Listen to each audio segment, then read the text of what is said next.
Alors, qu'est-ce que vous êtes en train de faire ici? Là. Oui. Vous allez m'expliquer ce que vous êtes en train de faire? On dégonbasse. Alors, on fait pas comme ça. Vous enlevez tout de suite l'eau et vous décongelez dans le frigo. D'accord. Ça, c'est pas bon. D'accord? Allez-y, tout de suite. Gilles est inspecteur des services vétérinaires. On décongèle pas comme ça à l'eau chaude parce qu'on maîtrise pas la température ou à l'eau froide. Ouais. Quand vous allez les remettre là-bas. Il contrôle l'hygiène des restaurants de la Côte d'Azur. Allez. Ça, c'est mis en fonction. Ça va être utilisé après. Vous êtes en train de faire la mise en place. Enlevez votre montre, s'il vous plaît. La montre, s'il vous plaît. Vous voyez tout ça, là? Ça, c'est sale. C'est pas nettoyé régulièrement. Donc ça risque, il y a un risque de contamination pour les denrées que vous allez manipuler. Ouais, d'accord. Voilà, c'est tout. C'est pas plus compliqué que ça. Bon. Alors. Écoutez-moi. Ça, c'est fait pour être là-dedans. D'accord? C'est pas fait pour être côté. L'été, pendant que les vacanciers profitent de la plage, des hommes et des femmes de l'ombre veillent. Ils sont inspecteurs à la direction départementale de la protection des populations. Restaurants, supermarchés, mais aussi camping ou club de vacances, rien n'échappe à leur contrôle. Sur les bords de la Sorgue, dans le Vaucluse, les adeptes du canoë-kayak ne le savent pas. Est-ce qu'on s'amuse ou pas? Mais ils sont sous la protection de Marie-Carmen. Donc en fait, ils sont numérotés. Sur le côté. Voilà. Hein? Sur le bord. Les sangles, elles tiennent bien. Là, c'est bien, c'est pas cassé. Voilà. Et on regarde un petit peu. Une inspectrice spécialisée dans le contrôle des installations sportives et hôtelières. Un petit coup de peinture. En fait, il faut que toujours l'endroit où l'enfant va s'asseoir et tout soit toujours très lisse. Qu'il n'y ait pas de risque ou de coupure ou d'écharde et tout ça. J'aimerais, s'il vous plaît, que vous me montriez ce que vous avez en stock en termes de loup, D'accord. de dorade D'accord. et de lotte. En Camargue, Yvan, lui, est spécialiste des produits de la mer. Très consommés en été, ils sont une des principales sources d'infections alimentaires. Origine Chine. Du grossiste au restaurateur, il passe toute la filière au peigne fin. Ouais, je vends 2 cartons de lotte et voilà, nous, on saute 2 cartons de lotte. En tout cas, son prix d'achat aussi n'a rien à voir. Ouais. Dans le Var, Lucien et Marie-Dominique, eux, travaillent en famille. Et leur spécialité, ce sont les marchés provençaux, qui parfois peuvent être des pièges à touristes. L'étiquetage n'est pas conforme aux normes spécifiques à l'huile d'olive. Mais on se dit, tiens, ça paraît bizarre. L'étiquette est pas bien collée, donc c'est artisanal. Des fois, quelques grosses affaires démarrent comme ça. Hein, quand on a des petits indices collés bout à bout, c'est comme une enquête de police, hein, c'est pareil. Vous n'avez pas de facture encore. Tous traquent sans relâche les fraudes et les contrefaçons. Pour garantir la sécurité des consommateurs, ils devront se montrer particulièrement vigilants. Le temps d'un été, à la DDPP.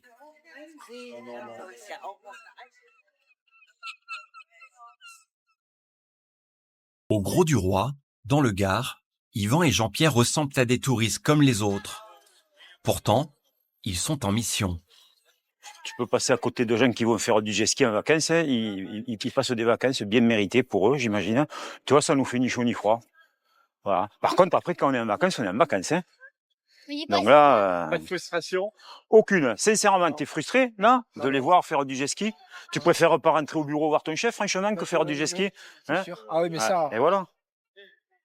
On arrive dans le centre-ville, dans le cœur du village du Gros du Roi, qui est très mignon, c'est sûr. Et là, c'est commerce tout azimut, là. Hein. Commerce tout azimut. C'est le terrain de chasse de l'ami, là. Et commerçants le connaissent aussi, hein. Je sais pas si t'as vu. Et le gars, il doit être soulagé. Il se dit, ah, il prend pas la direction de ma boutique, donc ouf. Yvan et Jean-Pierre sont en quête d'une spécialité locale. Un coquillage très apprécié des touristes, la théline. Bon, ben voilà. Bon, voilà. Là, comme le présentait mon collègue Jean-Pierre, il y a effectivement des télines offertes à la vente. Et là, les télines, du premier coup d'œil, tu t'aperçois, sont là. Téline en persillade, téline à l'aïoli. C'est pas de la téline vendable, ça. Voilà. Bah allez-y, hein. Rémi, est-ce que tu peux t'occuper des gens? Toutes les factures sont là. S'il le faut, il y a la maison. Tu t'occupes des gens, ils veulent voir pour les produits. Bonjour monsieur. Ah, c'est pas grave, très bien. Alors, le problème des télines, c'est des télines locales, ça, j'imagine. Locales, ouais. Ouais, voilà. Vous savez qu'il y a des tailles minimales, hein. Oui.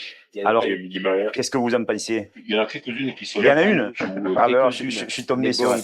Bon, vous la connaissez, la taille? Non, moi, les tailles exactes. Bon, il y en a qu'une à retenir, hein. Pour les télines, c'est 2,5. 2,5 cm. Mais là, moi, je regrette, elle ne fait pas 2,5. Des deux extrémités, là, on est à 2, hein. Vous avez acheté où, monsieur, vos télines? Téline, c'est un producteur du poil, un ramasseur du poil, un télinier. Celle-là, elle ne les fait pas. Je crois pas les engueule, quand ils sont trop petites, on leur demande. Ah, vous les engueulez. Et qu'est-ce qu'ils vous disent? Mais qu'est-ce qu'ils vous disent? On peut pas. Passer à la main, une par une. Ouais. Bon, mais là où souvent, ils mettent les belles dessus, et puis les petites sont dessous. Hein. ça, c'est un fer gravant aussi. Ça s'appelait le fardage, ça, à l'époque. C'était vrai pour les fruits et légumes. On mettait les beaux fruits en dessus du cajot et On met dessous. voilà. On y mettait même des cailloux, des fois, à la place. Ah, celle-là, elle est bonne. Mais là, on peut y passer la journée. Quand on parle avec des gens qui pêchent les télines, ils sont quand même très souvent dans le déni. Ouais, ils doivent considérer que la réglementation est mal faite, que c'est un métier dur, ça doit être vrai, hein, que c'est un métier dur. Hein, sauf que c'est pas le sujet. Taxi, c'est un métier très dur. C'est pas pour autant qu'il faut pas respecter le code de la route. Hein. Enfin, je pense, hein, je sais pas, hein, je suis pas gendarme. Hein. Mais moi, je suis pas payé au PV. Moi, ce que j'aimerais, c'est que les télines qui soient sur le marché, elles soient conformes. C'est tout. Elle fait 1,9, celle-là aussi. Bon, là, c'est un réel problème. Hein. Pendant qu'Yvan vérifie les télines, Rien à voir des grosses. Jean-Pierre, lui, a repéré quelques indices lui laissant craindre un manque d'hygiène. C'est moi qui fabrique. Pas les encornets farcis. Bon, Il procède donc à des prélèvements. Allez, Scipion, allons-y. Ah, c'est ce que je prépare, moi. Encorné, c'est vous qui faites? On n'a pas... Oui, c'est moi qui fais un allez. Allez, hop. Ah, là, je pense que c'est pas peine d'en mettre... Non, c'est vrai. Si vous êtes troublé, en fait, c'est ça. Non, je suis pas troublé parce que... Oh non, je panique pas du tout. Si je paniquais, c'est que j'aurais quelque chose à... Oh non, non. Oui, elle est là, la carte. On fait la recherche bactériologique sur ces produits-là, de façon à apprécier à la fois le caractère de dangerosité du produit, si éventuellement il y en a, et l'état sanitaire en lui-même.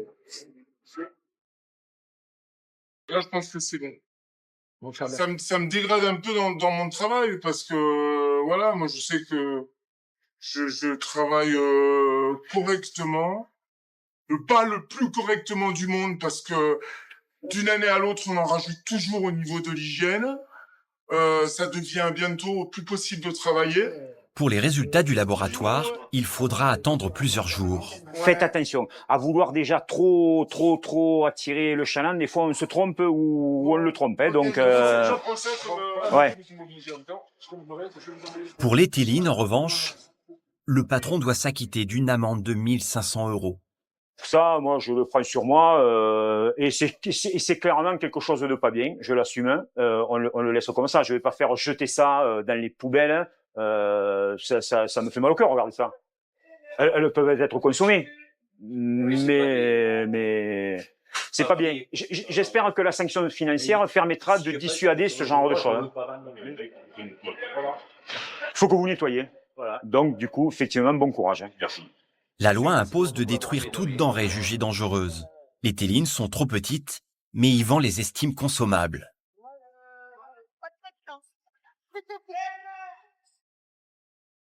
Près de Nice, dans la petite station balnéaire du Canet, Gilles va faire une découverte beaucoup moins agréable.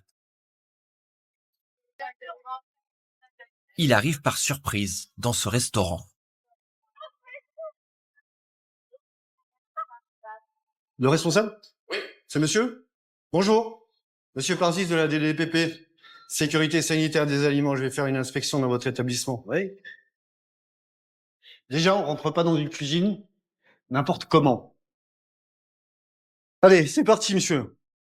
Vous êtes en train de travailler en cuisine. Oui. À partir du moment où vous êtes en train de travailler en cuisine, on doit être en tenue de travail. Une tenue de travail conforme.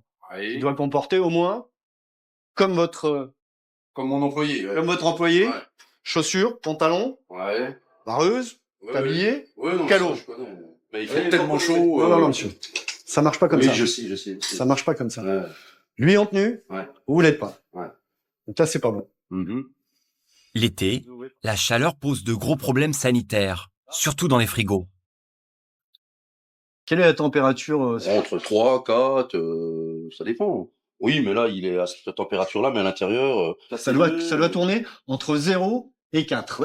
Écoutez-moi. Non, mais attendez, vous êtes bien petit, moi j'ai un métier. Moi aussi, mais- monsieur. Non, mais d'accord. Mais je veux dire, il faut que je travaille en même temps. Donc, Écoutez-moi. après, on pourra en discuter, les règles. Non, on va en connaît, discuter etc., après, mais là, vous allez m'écouter. et voilà. D'accord? Oui, non, mais... Les températures qui doivent régner ici doivent être maximum 4 degrés Celsius. On est déjà sur l'afficheur digital à 5. Oui, mais est-ce que c'est vraiment le cas? Mettez votre thermomètre, docteur, et après on verra. Ah oui, là, en effet, il n'y a plus trop de poignées. Vous allez avoir des surprises, monsieur. Ah oui, des surprises, oui. Si je vous dis ça, c'est pas pour rien. Non, non, mais je connais. 5,7 degrés Celsius. Donc, tout le stock est là. Le stock, il y a de la mise en place là. Après, je vais vous montrer. J'ai une chambre froide. Vous avez une chambre froide en bas? Ah, vous allez Allez, prendre- tant que ça vous allez travaille là, prendre on une va truc. en bas. Là, vous allez me tirer les cheveux, mais j'en ai plus. Bah, je vous tirerai les oreilles, alors. Eh ben voilà. Ça, c'est la partie sous-sol. On a arrangé comme on a pu. Ouais, Voilà. c'est pas trop mal. Oui, ça pourrait être mieux, mais... Voilà. Là, on vient de faire de la purée, donc on l'a mis à refroidir. Alors, vous allez me dire, normalement, il faut une cellule de refroidissement aussi. Ouais, je sais pas que je vais vous le dire, c'est sûr. Ah voilà, non, mais je connais les règles. Bah alors, pourquoi vous les appliquez pas? Parce que, pourquoi on les applique pas? Vous voulez qu'on fasse ensemble tous les établissements? Au Non, bord c'est de la moi qui plage les et fais. tout? C'est moi qui les fais. Faites-les plus souvent, puis on verra. Vous avez pas de cellule, donc vous arrêtez de faire ça. On ferme l'établissement. puis Non. voilà. Je sais pas ce que je vous dis. Non, mais je sais. Vous arrêtez de faire ça, Je sais. ou vous acquérez une cellule de refroidissement. Pas de souci. Bah, allez-y, on va remonter, ça n'a rien à faire là. Ok. Et là, ça va pas, non? Ah ouais. Non, mais la cellule, je sais qu'il faut que j'achète. Bah alors, Alors, vous attendez quoi? j'attends quoi? Allez, expliquez-moi, c'est quoi ça? Ça, c'est de la volaille. Eh, ça vient d'où? C'est moi qui l'ai surgelé. Comment? Quand? Il y a quoi? Je vous montrerai la facture. Après, j'ai défait tout de suite et je l'ai surgelé. Aucune preuve. Comment? Aucune preuve. Si, je vous montrerai, il n'y a pas de souci. Hein. Ouais. La viande a pu être congelée plusieurs Je vais fois, prendre ça, moi. ce qui est très dangereux. Allez, montrez-moi les factures. Voilà, la C'est quoi, facture, c'est une ça, facture ou c'était- c'est un bon de Non, livraison? ça c'était le bon de livraison, et voilà. La facture, bon, il a dû me l'envoyer avant. Donc, la marchandise, elle est arrivée là, le 306. On ne sait pas s'il a eu une transformation, c'est-à-dire une congélation, une surgélation, quelque chose comme ça. Il n'y a pas d'information. On ne sait pas quand, on ne sait pas qui, on ne sait pas comment. Je vais mettre un avertissement. Ça veut dire que la prochaine fois, il aura une contravention. Et Gilles est du genre incorruptible. Tu veux voir quelque chose? Moi non, ça va, merci. De l'eau, Je suis sobre comme un chameau. Ah bon? Cette fois, aucune souplesse. Les viandes sans étiquette sont détruites. Vous savez, c'est vrai, c'est vous qui prenez là. Hein. C'est vous. Non, non, mettez-le carrément dedans. Voilà, parce que sinon on va être. Vous allez en mettre plein. Vous allez en mettre plein votre truc là, puis voilà. Puis la prochaine fois, écoutez, vous commandez, vous gardez les étiquettes. La première fois? Ah ouais. Il faut toujours une première fois. Oui, je sais.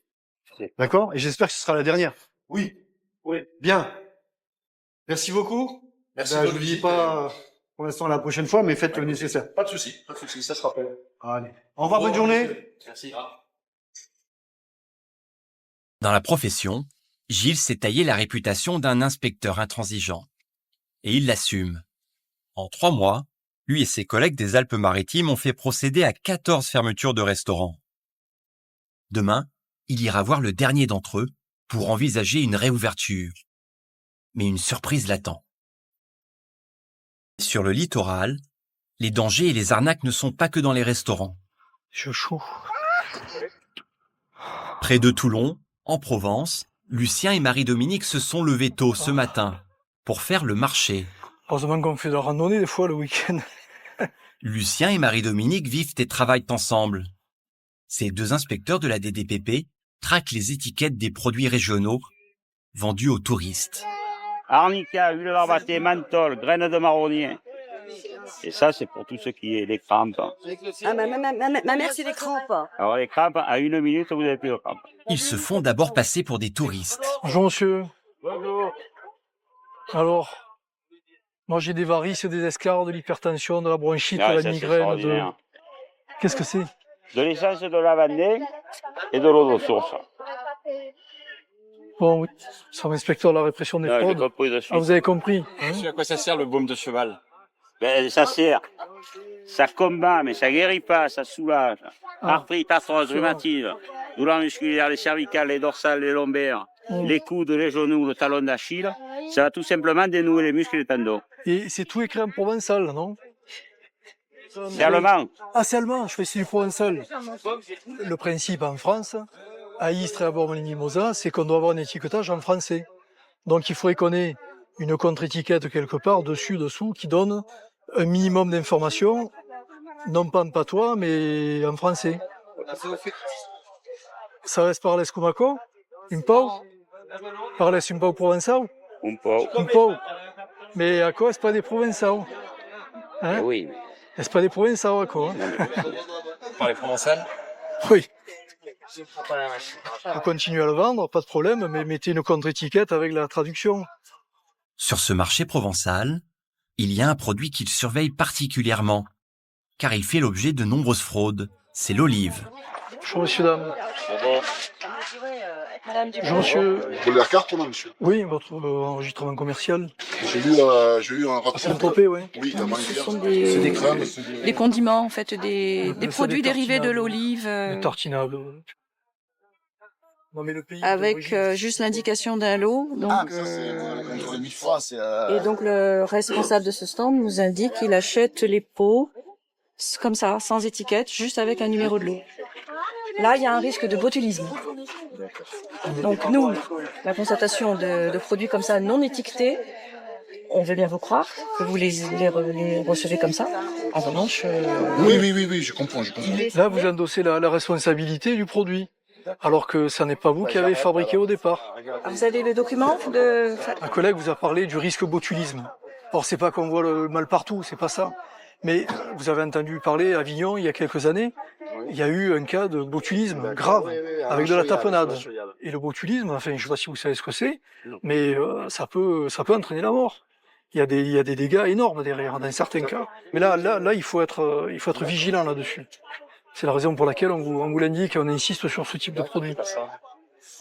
L'étiquetage n'est pas conforme aux normes spécifiques à l'huile d'olive.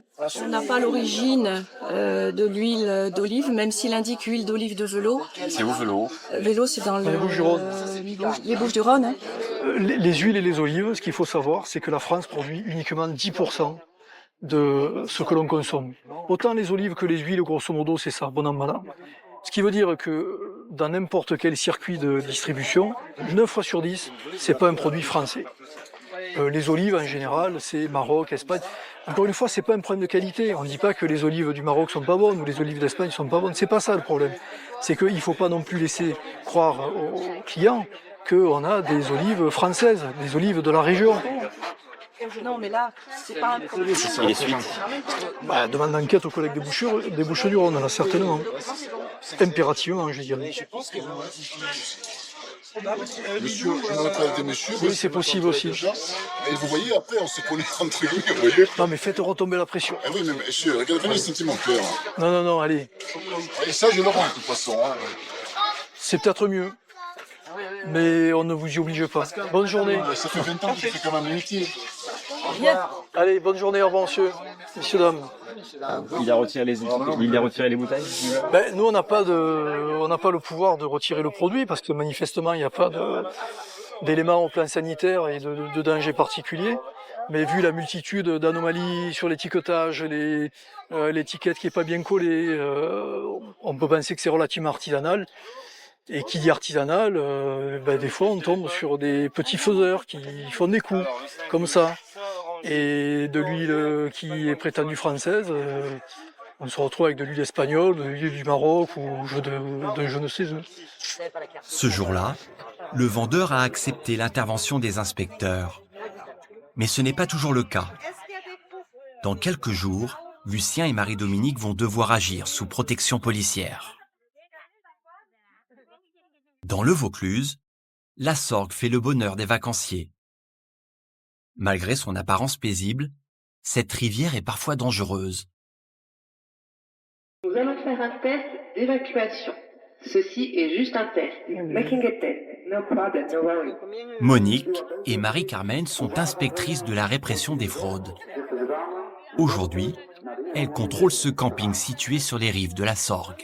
Pour des raisons de sécurité, je vais te prier de vous rassembler à l'entrée du camping. Tous les campings sont équipés du même message pour une évacuation des nuits. Donc, je dis à tout le monde que c'était un test, j'espère qu'on va pas avoir tous les clients. Mais c'est bien, au moins on verra. On verra que ça marche. Ça marche. Je sais qu'on avait remis le haut-parleur, on l'avait réorienté. Voilà. Il tourne en boucle. Voilà, l'intensité est bonne. Cette alarme sert à prévenir les touristes en cas d'inondation. Voilà, donc je vais vous demander de l'arrêter. Maintenant, c'est bon. C'est bon ? Ouais, c'est bon.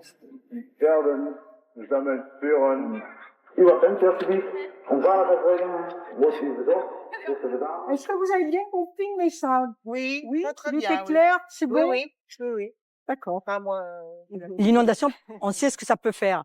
Quand vous arrivez à certains endroits et que vous avez encore un professionnel qui vous dit « Oh, mais moi, depuis 40 ans ou 50 ans, j'ai pas été inondé », je veux dire, ça, pour moi, je peux pas l'entendre. C'est pas possible. C'est pas possible. enfin, nous, le camping n'a jamais été inondé. Voilà. Mais Les deux collègues sont spécialisés dans l'hôtellerie et les hébergements de vacances. donc, on arrive à l'ère de jeu. Dans ce camping, Et donc, elles vont inspecter chaque mètre carré. Là, il va falloir foncer un Faire petit le peu revêtement. et redonner un petit coup de peinture. Hein, là et tout ça. En fait, il faut que toujours l'endroit où l'enfant va s'asseoir et tout soit toujours très lisse. Qu'il n'y ait pas de risque ou de coupure ou d'écharde et tout ça. Hein, donc celui-là, il faut voir. Bon là, vous voyez ça là, voilà. Là, voilà, parce que de partout, regardez, ça accroche. Il faut absolument éviter qu'il y ait des risques avec des échardes et tout ça. Hein. Hein? Ouais, voilà, plutôt que penser, peut-être changer carrément Voilà. le revêtement. Quoi. Voilà. Dans ce que j'appelle un peu la maintenance quotidienne, là, il faudrait Enlever les passer et balayer un petit peu les graviers. Parce que là, c'est juste bon pour qu'un gamin mette le pied sur un gravier et tombe. Voilà. OK. En fait, c'est à nous d'anticiper et d'enlever tout ce qui peut créer un risque pour eux. Voilà. Parce que les gamins, vous voyez, ben, ils y vont et puis ils jouent. Hein. C'est pas Donc, de voilà. risque zéro, mais bon, il faut y tendre. Voilà, voilà. Marie-Carmen et Monique ne sont pas seulement là pour sanctionner, mais aussi pour aider les professionnels du tourisme à satisfaire leurs clients. La problématique, c'est que si les établissements sont mal entretenus et tout, ça va être forcément des plaintes. Ça va, bon, alors à l'heure actuelle, en plus avec Internet, c'est catastrophique parce que de toute façon, ça se véhicule à une vitesse et donc ça va être au détriment quand même du département. Ben, c'est une grosse partie de l'économie, nous, hein, le tourisme. Donc, on a intérêt à ce que les gens repartent contents. Voilà. Donc vous n'avez pas d'air. Mais depuis quelques années, de plus en plus de particuliers ouvrent des maisons d'hôtes. Un nouveau terrain de chasse pour ces inspectrices. Allez. À Nice, au siège de la direction départementale de la protection des populations, Gilles débute sa journée. Lui ne manque pas de terrain de chasse. 5, 6, 7 et 8 plaintes à faire. Ok. C'est quel genre de plainte là? Alors, ici, on a une pseudo-toxine-infection alimentaire, donc on va la traiter en plainte. C'est sur un camion pizza. Des plaintes adressées par des consommateurs. Un supermarché. La viande est verdâtre, non, en effet, avariée ou noirâtre, passée de couleur. Je le fais surtout car beaucoup de personnes âgées se servent dans ce magasin et risquent une intoxication alimentaire. Et ici, nous sommes au regret de porter à votre connaissance des éléments difficilement acceptables en matière d'hygiène catastrophique de A à Z, que ce soit de l'état des chaises aux toilettes, en passant par les cuisines, le personnel, etc., etc., rien n'y coupe. Ce restaurant, Gilles le connaît bien. Donc on va faire le restaurant et on verra bien ce qu'on trouve. Il a ordonné la fermeture de ses cuisines la semaine dernière. Situé dans le Vieux-Nice, il présentait des risques sanitaires élevés. Gilles y retourne pour décider s'il peut rouvrir l'établissement. Bonjour.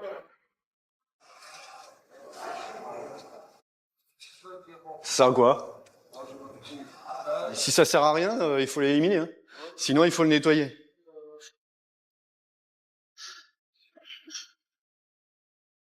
Bonjour. Bonjour, messieurs. C'est vous qui avez fait le nettoyage? Bon, on va recommencer, hein, parce qu'il va falloir tout nettoyer correctement. Alors, vous écoutez bien, les gars, d'accord? Il va falloir recommencer tout complètement. Je vous explique. Regardez là. Tout ça va être nettoyé. Hein. Ouais. Je sais pas, c'est trop jours que là. Celui-là, rien qui nous laisse la remarque, là, ça me prend et tout. J'ai fait la remarque. Ok. Par contre, quand je vais revenir là, parce que là on a un problème de joint quand même. Hein. Regardez, ça ferme pas bien. Donc forcément, regardez, ça marche pas bien. Alors, nettoyage. Vous reprenez le nettoyage. Vous écoutez, les gars? Regardez encore. Ça bouge encore. Ça bouge encore là. Ouais, il est passé 2 fois. Je sais, c'est trop tôt. Ah, c'est encore vivant. Les problèmes de Carrefour, s'il n'y en a pas dans les Venise, il faudra me montrer où c'est qu'il n'y en a pas dans les Venise. Et après qu'on attend qu'ils soient tous morts, ils ne seront jamais tous morts. Jamais. Jamais ils seront tous morts dans les Venise. Jamais. Et en plus, contractement, tous ils ne seront jamais tous morts. Vous avez le siphon qui est encore bouché là. On va aller voir juste en bas pour vérifier.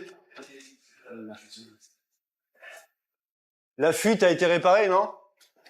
Quand est-ce qu'elle sera réparée, la fuite? La fuite, c'est... Ah, c'est moyen. Hein. Regardez. Là, c'est encore un traitement. Hein. Ou attendre 2 jours de plus. Bon, alors le problème, c'est que les insectes sont en train de mourir. Mais ils sont encore là. Regardez. Regardez. Donc c'est pas encore nettoyé. Et moi, je peux pas laisser l'établissement ouvert si on a encore une infestation. Et il faut absolument que les frigos soient en fonction, d'accord? Allez, je vous laisse parce que de toute façon, vous avez du boulot. Vous mettez la clé, vite fait. Éponge avec tout, vous désinfectez tout. Bougez-vous, hein. Allez, pour voir si c'est OK. Au revoir, messieurs. Pour les gérants, cette fermeture d'une semaine, ce sont des milliers d'euros de chiffre d'affaires en moins. Pour éviter ce genre de désagrément, mieux vaut se conformer aux demandes des inspecteurs. C'est en tout cas le choix qu'a fait le restaurant du Canet. Alors, l'andouillette. Averti par Gilles la semaine dernière. C'est quelle blague vous préparez? Alors ça, c'est un calamar minute avec des frites maison, le persil. On y va, s'il vous plaît, la salle. Alors, un calamar. Depuis l'inspection, quelque chose a changé dans son établissement. Alors ça, c'est quoi, ça? Voilà, donc par rapport à cette visite de l'inspecteur sur l'hygiène, enfin les conformités, etc., donc on a fait l'achat de cette cellule de refroidissement, et voilà, ça refroidit les éléments. Ah, ça coûte cher le passage d'un inspecteur, quand même. Bah écoutez, n'importe comment, c'était un achat prévu, mais oui, enfin... un outil comme ça coûte à peu près 3 000 euros, mais bon, enfin voilà, c'est quand même une nécessité maintenant dans notre métier d'avoir des outils performants et adaptés aux nouvelles règles d'hygiène, etc. Donc là-dessus, il y a pas de souci. Hein. Voilà, c'est un outil vraiment indispensable. Cet investissement, pour lui, c'est le prix de la tranquillité. Au Gros du Roi, pendant leur pause déjeuner, Jean-Pierre et Yvan préfèrent oublier pendant 1 heure qu'ils sont inspecteurs à la répression des fraudes. Merci bien. La belle salade. Mais ce n'est pas toujours évident. Oh là là là. Eh, comme je te connais, tu vas pas pouvoir... finiras pas tout. Tu me donneras tes olives, hein, si tu les veux pas. Ça va, les olives, hein? Bon. Je te donnerai du... Alors ça, est-ce que c'est du parmesan? Hein? Oui, ça en est. Ça en est. Oui, j'ai regardé. Quand vous êtes dans un restaurant, est-ce qu'il y a l'œil du professionnel? Moi non. Alors là, vraiment pas. Alors, Jean-Pierre, je sais pas. Non, j'essaie de faire attention effectivement au choix du restaurant, mais malheureusement, on ne peut pas toujours tomber comme il faut et voilà. Et après, ben les suites, on les connaît une heure après en général. Mais là, sinon, vous vous rendez compte de la vie qu'on mènerait si chaque fois on devenait complètement phobique de tout. Non. On sait de toute façon que fatalement, tous, on est 6 milliards et demi sur la planète, on ingurgite tous les jours des choses qui sont sûrement pas très bonnes pour nous. Écoutez, après... J'ai demandé quand même s'il n'y avait pas des effets secondaires. Tu vois, À 10 kilomètres de là, la ville médiévale d'Aigues-Mortes et ses nombreux restaurants touristiques. Yvan part à la pêche aux fraudes. Tac, ça c'est... Oui. Bon, il y a l'autre. Très bien. Dorade. C'est parfait. Il y a gardien. Celui-là, il y a duo de loup et de dorade.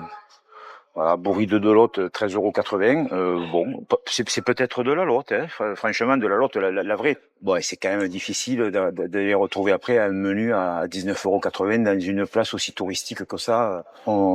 Il est là aussi. Voilà, un menu à 12,90 €, filet de loup.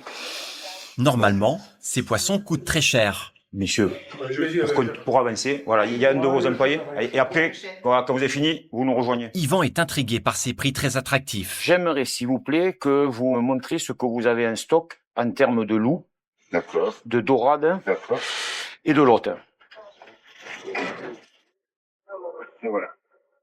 Bon, parfait. Ok. C'est de la lotte, hein? De la lotte. Pas tout à fait. C'est lotte de Chine. Origine Chine. Sur la carte, et comme sur le menu du jour, il y a marqué bourride de lotte. Bourride de lotte, c'est réglementairement prévu pour la lotte, le poisson lotte. La lotte d'ici. Là, c'est la lotte de Chine. Moi, je demande 2 cartons de lotte et voilà, nous, on saute 2 cartons de lotte. Mais enfin, ça n'a rien à voir avec comme poisson, il faut que vous le sachiez. En tout cas, son prix d'achat aussi n'a rien à voir. Ce qu'il faut que vous reteniez, c'est que la lotte, tout court, et la lotte de Chine, c'est pas le même poisson. Donc, sur votre carte, il faut indiquer lotte de Chine. Alors, ça peut paraître pas des plus porteurs, c'est possible, mais pourtant, c'est ce qu'il faut faire. On va aller à la réserve. On va aller chercher. C'est loin?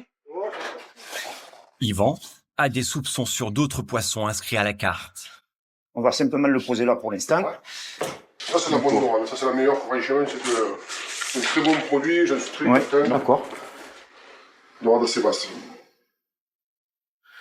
Vous allez être démoralisé, mais la dorade de Sébastien, c'est différent de la dorade. La dorade de Sébastien, origine Islande, c'est une dénomination commerciale tout à fait légale, ça, dorade de Sébastien. Et la dorade tout court, malheureusement, c'est pas le même poisson que la dorade de Sébastien. Voilà.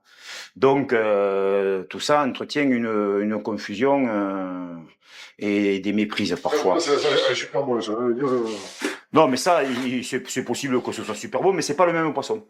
Allez, on vous laisse passer devant parce que c'est chargé. C'est pas lourd? Bon, ça va. Le restaurateur s'acquittera d'une amende de 1 500 € pour dénomination mensongère et il devra changer sa carte.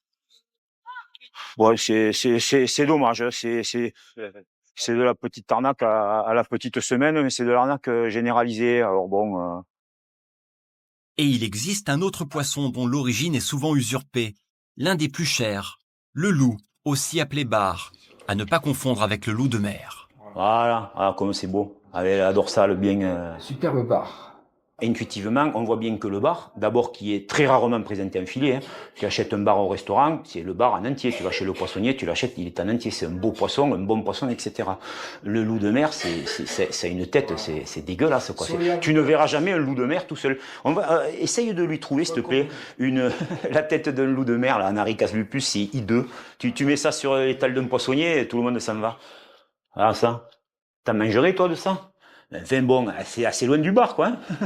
Mais là, depuis le temps que ça existe, cette fraude-là, je veux dire, ça existe avant même que le loup existe, quoi.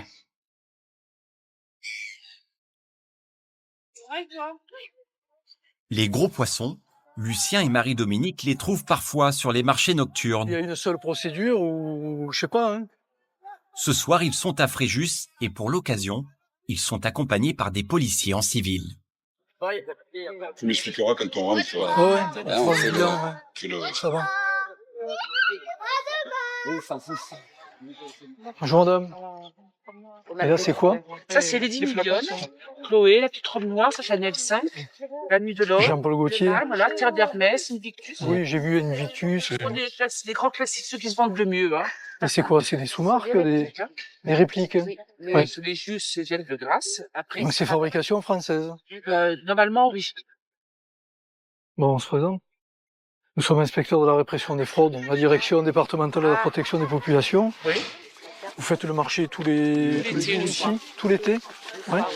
Quelqu'un vous a conseillé là-dessus pour la vente de ces produits ou pas? Bah, parce que j'ai vu que ça se vendait. Bon, moi, j'ai vu que c'est les fournisseurs, donc je me dis pourquoi pas. Mais c'est un problème de contrefaçon de marque. Ah, mais sur les boîtes, c'est pas marqué, il n'y a pas de marque.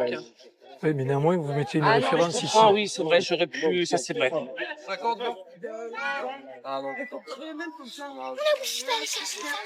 Ça, c'est quoi, La vie est belle? C'est celui-là? À la limite, ce qu'on vous conseille, c'est d'enlever surtout les étiquettes. Oui. Il y a des références à des marques relativement connues. Ah, il y a une correspondance très très directe. Mais par exemple ici, Nina Ricci, numéro 5 sans commentaire, avec un C, Invictus, D c'est Dior pour homme. Dès que l'infraction est constatée, la police intervient à son tour. Non, mais là, par contre, c'est pas... Vous avez ça, vous avez la facture. Je Sur la- sais pas si c'est facturé ou pas, ça, je vous dirai. Demain matin, vous passerez. Je vous en prendrai sur procès verbal. La suite à ce dossier-là, ça sera quoi? Ça sera transmis au parquet et ensuite le procureur décidera des suites à donner sur la procédure. Cette opération conjointe avec la police permet d'accélérer les enquêtes en saisissant le parquet plus rapidement et les procédures. Elle permet aussi de protéger les agents de la DDPP. Devant cet autre stand, les policiers restent à distance et dissuadent le commerçant d'un éventuel débordement. Je suis ici à l'année, donc... Alors là, warning, machin, made in China, il n'y a rien en français. Ce produit-là, vous l'avez comme ça quand vous l'achetez. Vous avez la facture là du fournisseur? Non? Bon. Des ballons, il y en a 9, 10, 11, 12, 13 ballons. Si on est appelé à relever une contravention, c'est par nombre d'articles que la contravention est relevée. Donc 13 ballons, 13 contraventions. Parce que c'est pas normal de trouver des... Ah oui, bah là, moi je sais pas comment ça marchait justement alors. Pour une simple amende, Allez. le montant peut s'élever à 1 500 €.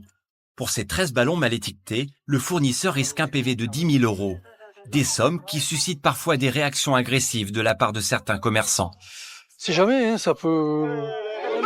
Il y a beaucoup de monde quand même, donc je pense pas qu'un commerçant s'amuse à être grossier ou violent. Mais néanmoins, on peut constater qu'il y a, moi j'irais une dégradation un petit peu de la relation humaine qui existe entre contrôleurs contrôlés. Pour X raisons, c'est la société qui évolue, certainement aussi. Moi, j'apprécie, en tout cas, d'être protégée, et puis par plusieurs personnes même. Donc, ouais.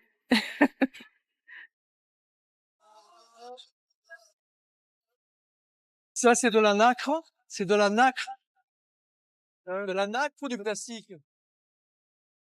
À Avignon, au siège de la DDPP, Marie-Carmen, elle, travaille plus sereinement.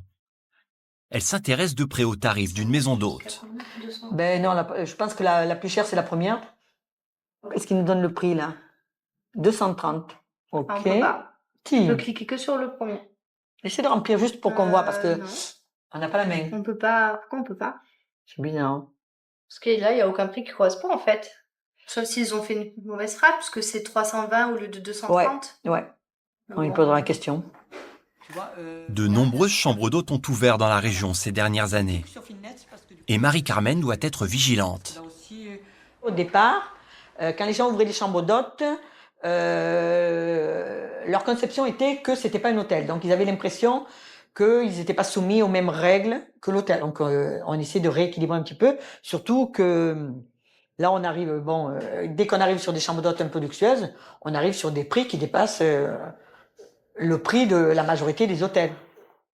La maison d'hôte est située dans le parc naturel du Luberon, dans un luxueux domaine d'1 hectare. Dans le Luberon, Marie-Carmen, agent de la DDPP, contrôle cette luxueuse maison d'hôte. C'est l'avantage des contrôles, il y a des fois on voit de très jolis trucs. Bon, la chambre n'est pas faite. Hein. Ah non, mais c'est... Non, mais... Donc celle-là, c'est laquelle? Voilà, c'est la chambre essentielle. D'accord. Alors, une petite chose qui vous a un petit peu interpellé. Donc, on a vu vos prix affichés à l'extérieur et sur le site. Et après, on se rend compte que quand on va, par exemple, sur réservé, les prix sont un peu plus bas. Oui, je sais pas Voilà. comment c'est. Je sais pas comment c'est. Si vous voulez, on avait... D'accord. Ça, c'est les prix qu'on a quand on fait les tarifs. Tout à fait. Après, quand on déroule, vous savez, les chambres, Oui. on a ces prix-là, donc je vous le dis. Ça, c'est les prix basse saison. Ça, c'est les prix les voilà. plus bas. Voilà. En fait, le site internet, le module de réservation prend les prix les plus bas. Et ensuite, quand vous notez les dates, il vous donne le prix de la nuit, actualisé. D'accord. Oui, parce qu'on ne comprenait pas. Certains prix affichés sont ceux de la basse saison et ne correspondent pas toujours à ce que payent réellement les clients. La gérante devra mettre à jour son site internet et changer aussi le nom d'une de ses prestations. Il y a des prestations qui sont gratuites, comme le parking, le wifi, le petit déjeuner buffet qui est inclus. Et le hammam, donc la séance est payante, elle est à 30 €. Les massages? Les massages, idem. Sont faits par qui? Ils sont faits par une prestataire, donc qui est en freelance. Sa profession, elle est quoi? Elle est diplômée, je dois avoir son diplôme. Elle est kiné? Non, elle n'est pas kiné. Ah, donc si elle n'est pas une professionnelle de la santé, il va falloir enlever le mot massage. C'est les diplômes que m'a donné la praticienne en arrivant. Vous voyez, c'est tout en anglais, je ne sais pas où c'est que c'est fait, c'est des instituts, C'est des instituts, c'est des certificats, mais ça n'a pas une... de pratique. Voilà, ça à mon avis, je pense que ça n'a aucune valeur. Voilà. Hein Elle va être contente de l'apprendre. Ben oui, non mais je suis désolée, mais oui. Alors ça n'a aucune valeur, qu'on se comprenne bien. Non, mais bien sûr. Pour pouvoir employer le mot massage. Bon, je dis massage parce qu'en fait, les clients étrangers, ils connaissent pas le mot modelage. Mais là, il va falloir... J'ai marqué nos massages sont des modelages corporels non thérapeutiques, non médicalisés. Il faudra quand même nous enlever le mot massage. Donc voilà, donc là, on vous enverra le petit courrier pour bien vous rappeler la réglementation. Allez, on va à la piscine. C'est Jacques, le mari de la propriétaire, qui l'emmène ensuite vérifier la piscine. Donc en matière d'affichage... Alors vous avez les affichages qui sont ici, pour ce qui concerne le bassin. Elle a quelle profondeur votre piscine? Alors on varie de 1,10 m à 1,90 m. Vous avez 1,90 m ici. 145. Vous avez 1,43 m. Ouais, alors mon petit souci, c'est que c'est pas très visible. Donc, ce qui serait peut-être bien pour la saison prochaine, c'est plutôt que de le mettre sur le bord, c'est de le mettre comme ça, là. C'est-à-dire? Parce que la notion est donnée que ça doit être visible du bassin. Ah, d'accord. Voilà. Donc il faut le mettre à l'intérieur du bassin? Eh oui. D'accord. Vous voyez, quand la personne est dans l'eau, c'est pas visible. Oui. Voilà. C'est Alors, mettre des sous-titres sur une évidence quand même, hein, Ouais, puisque non, mais- vous avez un bassin qui est en pente douce. Ouais. Et je pense que chaque Oui, mais baigneur si vous voulez de là, regardez, on part... est quand même informé on part d'une même pente pas, on part à piscine. peine d'un mètre et on va. Donc, grosso modo, voilà, il me manque juste à améliorer, on va dire, Ce marquage, ce marquage. sur l'intérieur. Hein? D'accord. Donc, Peut-être trouver quelque chose de voilà, de joli, oui. Les normes, quand même, c'est un petit peu pesant, non? Effectivement, on peut trouver parfois un règlement un peu tatillon, mais s'il a été dicté, c'est qu'il sert à quelque chose, Voilà, même si ouais. en tant que Français, on n'aime pas trop ça, c'est sûr. En 22 ans de service, Marie-Carmen a procédé à des milliers d'inspections. À 1 an de la retraite, elle a le sentiment du devoir accompli. Moi, par exemple, par rapport au moment où j'ai commencé, l'amélioration, on l'a vu. Donc, ça prouve que quand même, on sert à quelque chose. Voilà. Donc, cette notion d'utilité, voilà, de pouvoir rendre service, puis la notion de service public qui est quand même important. Je pense qu'on y est quand même attaché. À Nîmes, Yvan et Jean-Pierre viennent de recevoir des résultats d'analyse. Des échantillons de poissons et de fruits de mer prélevés chez le traiteur du Gros du Roi. Mauvais résultat. Enfin, ils ont relevé quand même quelques germes, des taux de micro-organismes aérobies et des Escherichia coli. C'est des germes témoins de contamination fécale, en fait. Donc, c'est un bien grand mot, mais c'est des produits, ce sont des germes qui globalement sont détruits par la chaleur. Mais si sa cuisson n'est pas parfaite, il va en rester. Et c'est ce qu'on a pu, par exemple, c'est ce qu'on a pu déterminer, enfin c'est ce que le laboratoire a pu déterminer quand il nous a fait le résultat des analyses. Ça veut dire qu'il ne sert pas beaucoup les mains. Alors après, oui, c'est vrai qu'il y a... les toilettes ou, Oui, c'est possible aussi. Donc on a 5 sur 7 qui posent ce problème-là. 5 sur 7. Il y a les scipions grillés, non, les cornets farcis, c'est bon. Le filet de rouget aussi. Le thon à la provençale. La sèche aussi, la sèche chétoise qui pose des problèmes. Pareil, il y a un taux de micro-organismes aérobies. 5 échantillons sur 7 sont contaminés par des bactéries. Le commerçant risque environ 3 000 € d'amende. Une petite injonction et lui demander en fait de revoir ses procédés. Mais au-delà de la sanction, Yvan espère que leur travail permettra aux professionnels d'améliorer ces pratiques. Ce que ça nous inspire, c'est qu'il faut surtout pas baisser la garde. Il ne faut pas baisser la garde parce qu'ils vont pas redresser la barre tout seuls, ça l'expérience le montre. Et quand il y a des problèmes d'hygiène, on s'aperçoit aussi que les autres aspects de la réglementation, la loyauté, l'information du consommateur, on fait essayer de pas le prendre quand même un peu trop pour un benet, ben on s'aperçoit que ça aussi ça suit pas. C'est tout à volo quoi. Donc il faut vraiment avoir un œil sur ces professionnels dès qu'on les a identifiés parce qu'on sait que ça peut vraiment aller vers du n'importe quoi. Donc, renforcer la vigilance. L'été s'achève, mais pas leur mission. Yvan le sait, améliorer la qualité des produits vendus dans son secteur est un travail de longue haleine. Ouais, là, on est comme des sportifs, on laisse tomber une saison et on pense déjà à se préparer pour la saison prochaine. Mais en cette fin de mois d'août, la saison n'est pas terminée pour tout le monde. Un péage d'autoroute près de Brignoles dans le Var. Merci. Lucien y accompagne Charlotte et Sabrina, deux stagiaires. C'est leur tout premier contrôle. Très bien. C'est pas ça qui va nous tenir chaud. Non, c'est sûr. On n'a pas des chasubles d'hiver. Ouais. Parce que des fois, quand tu montes dans les camions, il y a des surgelés, là. Celui-là. Transport frigorifique. Ah, on a de la place sur le parking. Ah, c'est bien. Là, ça, c'est un peu... un peu... Vous êtes pas trop perdu là Non, c'est un peu embouteillé. Bon, c'est vrai que ça surprend un peu le dispositif, mais sinon... Du poisson. Bon, ça, c'est une entreprise qu'on connaît. Vous êtes en frais, là, ou en surgelé? Tout en frais.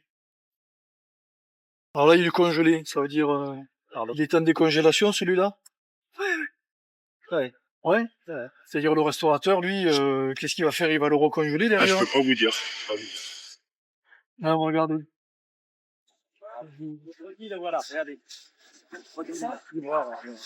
Un produit a été décongelé. Le camionneur est en infraction. Mais il va tenter de profiter du manque d'expérience de Charlotte. Là, on a un produit congelé, c'est pas la même chose. Et votre nom, s'il vous plaît? Mon nom, c'est Eric. Et votre nom de... Mais moi, vous demandez à l'entreprise par rapport aux ingénieries, j'ai pas voulu donner mon nom. Si, monsieur. Alors, attendez. Demandez à l'entreprise. Les collègues gendarmes. Je donne mon nom. Oui. Non, monsieur, moi, j'ai besoin de votre identité. J'ai besoin de votre identité. Il y a déjà notre permis, c'est bien sûr. Moi, je vous donne son identité. Oui. Et après, on vous laisse partir. Ah oui. Alors, monsieur Eric. C'est bon. Pas de message pour vous. Merci. Bonne route. Au revoir. Le fait d'exiger l'identité et que la personne refuse, finalement, on a le droit de demander. On a le droit d'exiger. Ouais. D'accord. Mais bon, comme on a les gendarmes voilà. sous la main, on peut faire intervenir tout de suite. Il y a vraiment un risque physique avec des contrôlés, exceptionnellement. Ouais. des altercations. Enfin, altercation non, parce qu'altercation veut dire qu'il y aurait les deux Oui. personnes. Oui, qui- finalement, nous, on doit voilà. rester à notre place. Et nous, on doit gérer le contrôle, on doit faire en sorte de pouvoir faire notre travail calmement, sereinement, en restant poli. Des fois, c'est pas facile. C'est pas facile. Vous maîtrisez ce soir. Je crois que dans 2 ans, là, je tire ma révérence. Bon, après, c'est un métier que j'ai aimé, que j'ai défendu, je pense. J'ai essayé de le servir du mieux possible. Mais bon, ce passage relais, moi, je le trouve sympathique, dans la mesure où on a aussi des gens réceptifs, qui mordent à l'hameçon, comme on pourrait dire, hein. On est pas loin de Toulon. Donc ça, c'est intéressant et c'est un peu le compagnonnage. J'ai démarré, pas d'ordinateur. Pour Lucien, ce métier est aussi une passion qui déborde parfois sur sa vie privée. Tiens. Hop. En principe, on met pas les trucs d'un jardin qui est sur un plan de travail. Bon. Ah, c'est une coup, ouais. 2 inspecteurs des fraudes qui vivent ensemble. Ça fait des clashs. Non. Non, c'est... Non, on tire un trait des fois. Hein. Une fois la porte On discute, fermée, hein. on discute plus de ça. Tiens, au jour, regarde. On te dit, c'est pareil. Voilà. Burrata, ça donne ça. Tomate ananas. Tomate cœur de bœuf et puis quelques crimées, ici. Un peu de basilic, du pesto. Ah, quoi? Rien. Voilà. Il est bon le vin. Oh la vache. Ça, c'est parfumé. Hein. S'il continue les marchés depuis tant d'années, c'est aussi parce que Lucien est un bon vivant. Ouais. Il y a un côté un peu bonbon anglais. Un goût des bons produits qu'il a aussi transmis à ses enfants. Moi, je veux des ça aux vacances. Aux vacances. Ouais, mais nous, c'est pas les vacances. Hein. Ah. Eux aussi font attention quand ils passent la porte d'un restaurant. L'acidité de la tomate, du vinaigre. Ça sert à avoir un regard par rapport à l'hygiène et par rapport à l'alimentation, par rapport aux normes et enfin vraiment l'hygiène quoi. Ça permet lorsqu'on va au restaurant en fait de se dire qu'il y a quand même des personnes qui contrôlent, ça évite de manger un petit peu n'importe quoi. Moi, j'apprends et puis c'est vrai que des fois quand je vais manger avec mes amis au restaurant, je me dis ah bah tiens là ils ont pas bien fait telle chose ou on apprend aussi.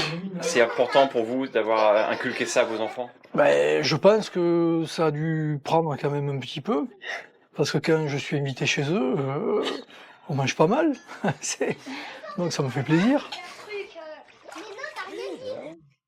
Comme les policiers, les agents de la DDPP sont parfois sous pression lorsqu'ils multiplient les contrôles. Dans leur métier, savoir décompresser est essentiel. Lucien et Marie-Dominique le font en famille. Gilles, lui, le fait sur son bateau, avec ses amis. Allez, on va essayer de là mettre... Qu'est-ce qui se passe? C'est une compétition de... Ah ouais, une compétition de vieux wakers. De vieux wakers, c'est-à-dire que... Ça fait de jeunes, les wakes. Ouais, mais là, ça fait longtemps qu'on n'en a pas fait, et on est impatient de se mettre à l'eau et d'y rester d'ailleurs. Il est bon, wake, Gilles? C'est un petit vieux qui se débrouille. Heureusement que je suis là, En quoi. plus... Voilà, Florent il rabaisse la moyenne d'âge. Allez les moussaillons, vous me mettez... vous me relevez les boots.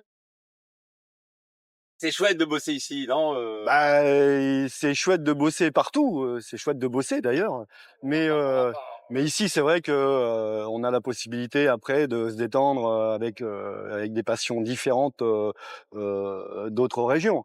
Maintenant, on serait en Savoie, bah, ce serait le ski, hein. Bon, enfin, on en fait aussi quand même.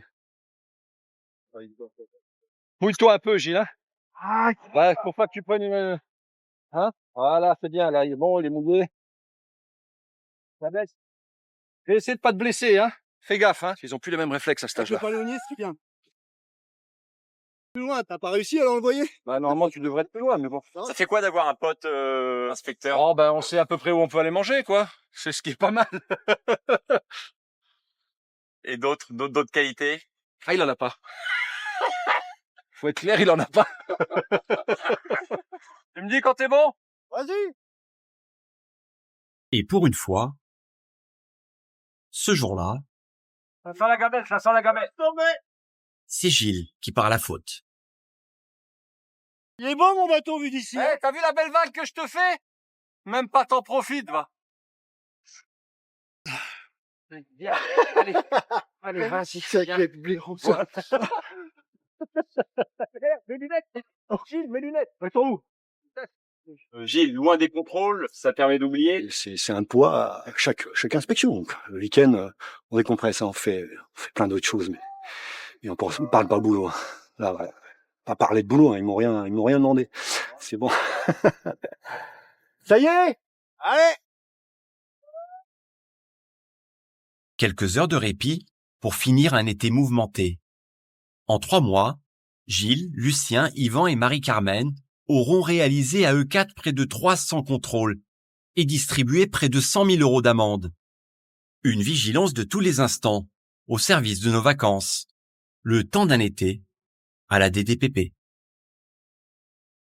Je m'appelle Xavier Dupont de Ligonnès. J'ai disparu le 15 avril 2011. Vous avez entendu beaucoup de choses sur moi, sur mon histoire.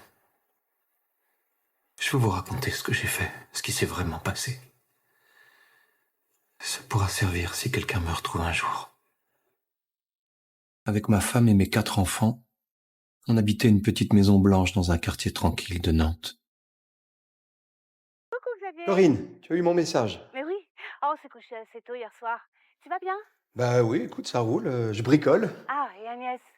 Agnès, elle est remontée se coucher, elle va pas très bien. Une gastro, je crois. Enfin, rien de très grave, hein.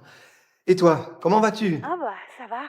Bertrand est au travail. Et tu sais, avec le soleil qui revient, maman va mieux. Ah, c'est marrant, je pensais à elle, justement. Tu l'embrasseras de ma part. Bien sûr. Ici aussi, le soleil revient, hein. J'en profite pour travailler dans le jardin. Ah bon? Qu'est-ce que tu fais? Agnès avait envie de chaises longues et un parasol, donc ça va être sympa. Ah. Alors, vous étiez au cinéma hier? Oui, sauf Thomas. Il est rentré à Angers. Il répète tous les jours en ce moment. Je dis, il a son festival avec son groupe, là, jeudi prochain, je crois. Ah, c'est chouette. Bah écoute, je te ferai signe quand je partirai pour la tournée des hôtels. Il se peut que je passe en banlieue parisienne. Ah oui, bien sûr. Quand tu veux. Comme ça, je viendrai à Versailles pour vous dire bonjour. Ce serait super, Xavier. Bon, embrasse les enfants et Agnès, hein. À bientôt. À bientôt. J'espère que ma sœur ne découvrira jamais ce que j'ai fait. Elle ne pourrait pas comprendre. Et oui, j'ai embrassé les enfants une dernière fois.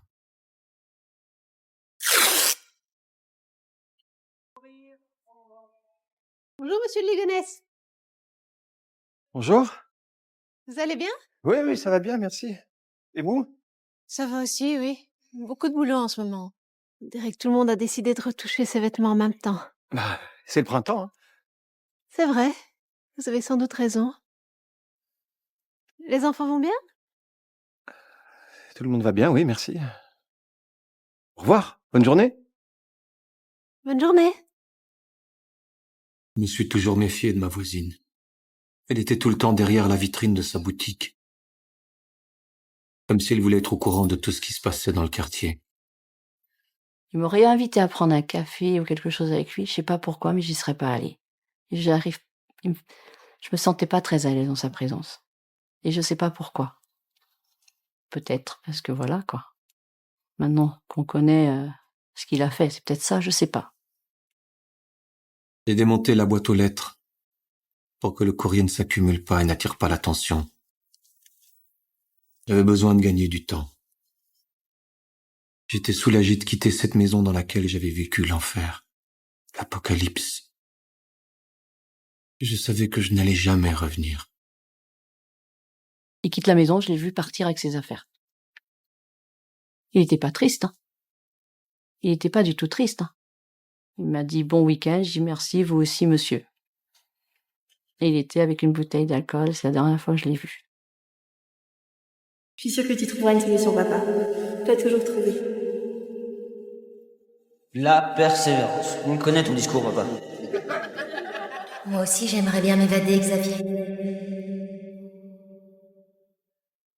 Xavier, t'as toujours été un bon à rien. La photo du radar. Les flics vont sûrement la retrouver. Mais ça n'a plus aucune importance. Tout ça, c'est ma vie d'avant. J'étais monsieur tout le monde. J'avais une femme, 4 enfants, 2 chiens, 3 voitures. J'avais monté une affaire pour mettre en contact des VRP et des hôtels-restaurants à travers un site internet. Les affaires ne marchaient pas bien. En fait, elles ne marchaient pas du tout. Ça fait la 3e fois que vous venez me voir. Non, la 2e fois. Franchement, je suis pas intéressé. On se débrouille très bien comme ça, vous savez, les gens nous connaissent, on n'a pas besoin de publicité. Oui, je comprends très bien, mais pour 40 € par mois, vous avez un abonnement, qui vous permet d'être présent sur notre site. Et ça fait augmenter votre chiffre d'affaires sensiblement. Non, mais croyez-moi, ça fonctionne. Essayez l'abonnement pendant 3 mois, histoire de tester le concept. Dessert pour la 3. Sinon, j'ai ceci qui vient de sortir. C'est tout nouveau. C'est les cartes cristal. Je la distribue aux VRP. Ils viennent chez vous, vous leur offrez un verre gratuit. Désolé. Ça les incite à venir chez vous. C'est une astuce commerciale qui vient des États-Unis. C'est tout nouveau. Il esquivait un petit peu les questions par rapport à son boulot. Jusqu'à ce qu'il me dise en fait qu'il essayait de vendre son projet, car il l'avait bien lancé, et que maintenant il désirait le vendre très cher pour pouvoir, comme il disait, se la couler douce, partir et profiter de la vie avec sa famille. Donc j'ai dit, bah écoute, ça peut m'intéresser, on sait jamais. Est-ce que tu as éventuellement une carte de visite à me donner? Ah, j'en ai plus. Ah, si, il en reste une.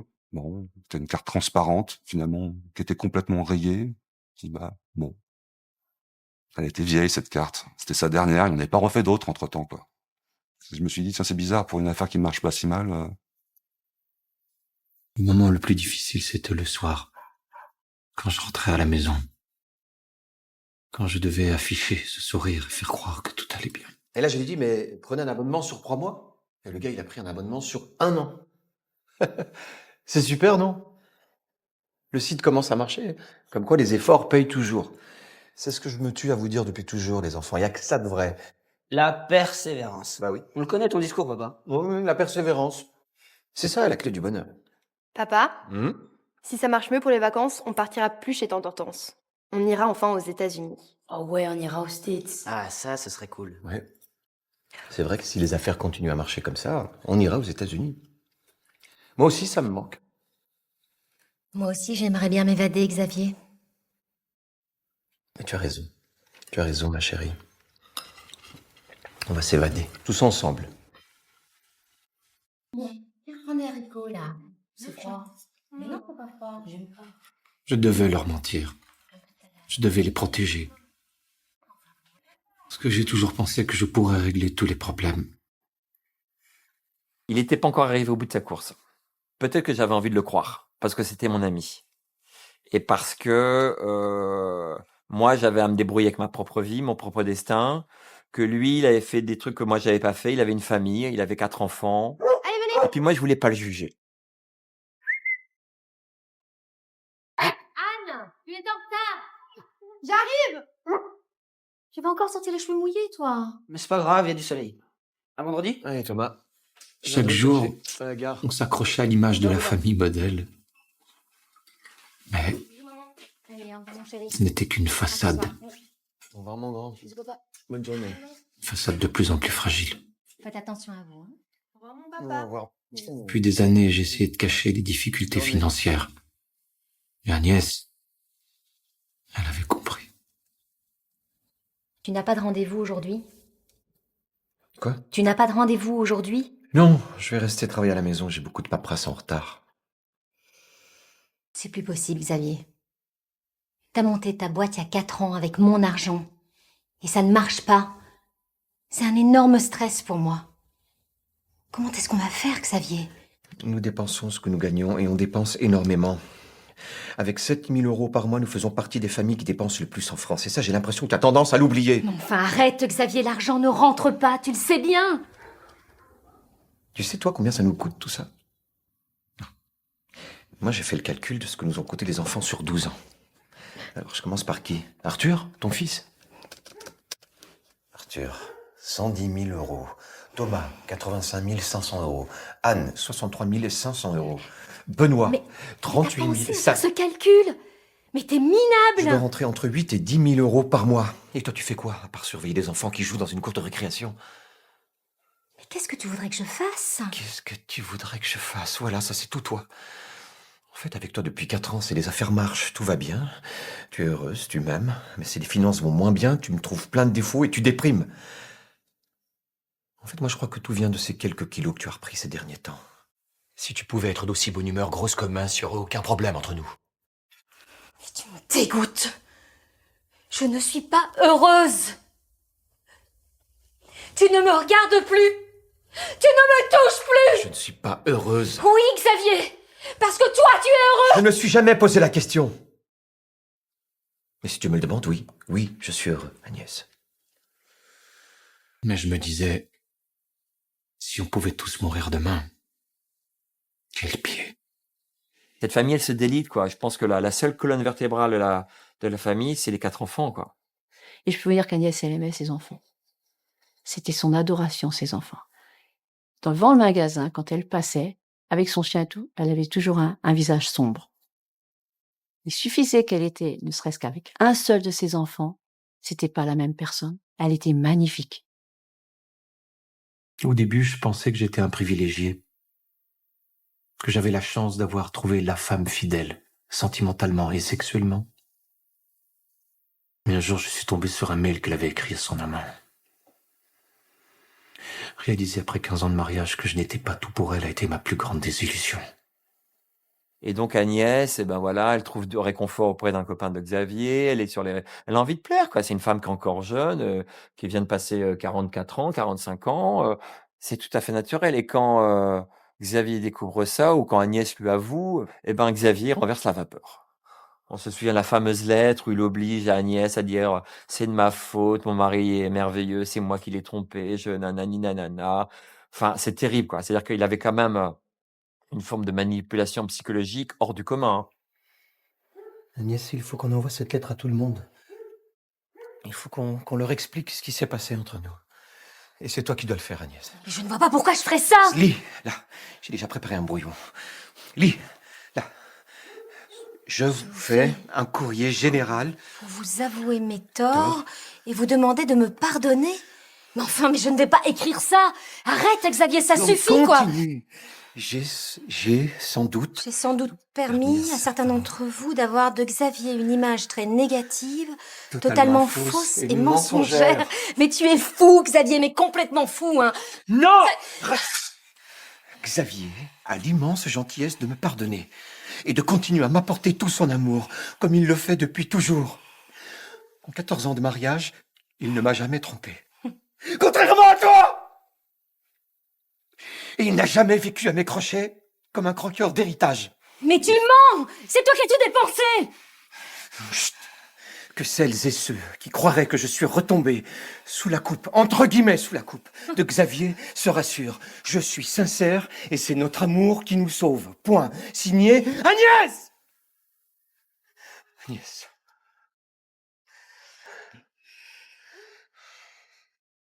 Je ne signe pas ça, Xavier! Et tout ça pour cette vitrine sociale qui est en fait un peu bidon. Parce qu'il n'est pas dans la jet set de Nantes, Xavier. Donc c'est pourquoi? C'est pour les cousins, c'est pour ses nièces. Il a ses nièces qui habitent à Nantes. C'est pour les quelques cousins, frères, on dit. Mais franchement, qu'est-ce qu'on s'en fout, quoi. C'est juste une histoire de couple, quoi. L'ambiance dans la maison était devenue invivable. Tous les jours, il y avait des éclats de voix, c'était insupportable. Je pense que maintenant, les voisins devaient être plus tranquilles. C'est plus calme. Le lundi après-midi, quand je suis arrivée, la maison était fermée, toute fermée partout. J'avais jamais vu cette maison fermée. Et j'avais pas le souvenir, quand ils partaient en vacances, d'avoir vu cette maison avec tous les volets fermés. J'ai dit, mais il y a un truc qui va pas bien. Et j'ai vu devant la boîte aux lettres une affiche. Puis le facteur vient m'apporter le courrier. Et c'est moi qui engage la conversation. Bonjour. Bonjour. C'est pas la peine de mettre le courrier chez les voisins du 55. Ah bon, pourquoi? Vous avez vu, ils ont mis courrier à retourner à leur expéditeur. Ah bah ça m'étonne pas. Ça fait un moment qu'ils refusaient la recommander. Et d'ailleurs, aujourd'hui, c'est encore à recommander. Regardez. Ah oui. Quand on reçoit une tonne de recommandés qu'on les refuse, c'est que quelque part, il y a quelque chose qui va pas. Je me suis dit, bah oui, ils avaient vraiment des problèmes d'argent. Ils avaient vraiment des problèmes d'argent. Il y a rien pour vous aujourd'hui. Demain peut-être. À demain alors. Au revoir. À demain. Au revoir. C'était pas facile de parler de ce que je ressentais devant tout le monde. Et je sais pas pourquoi. Et à partir de ce moment-là, que j'ai vu cette pancarte et cette maison fermée, je dormais mal.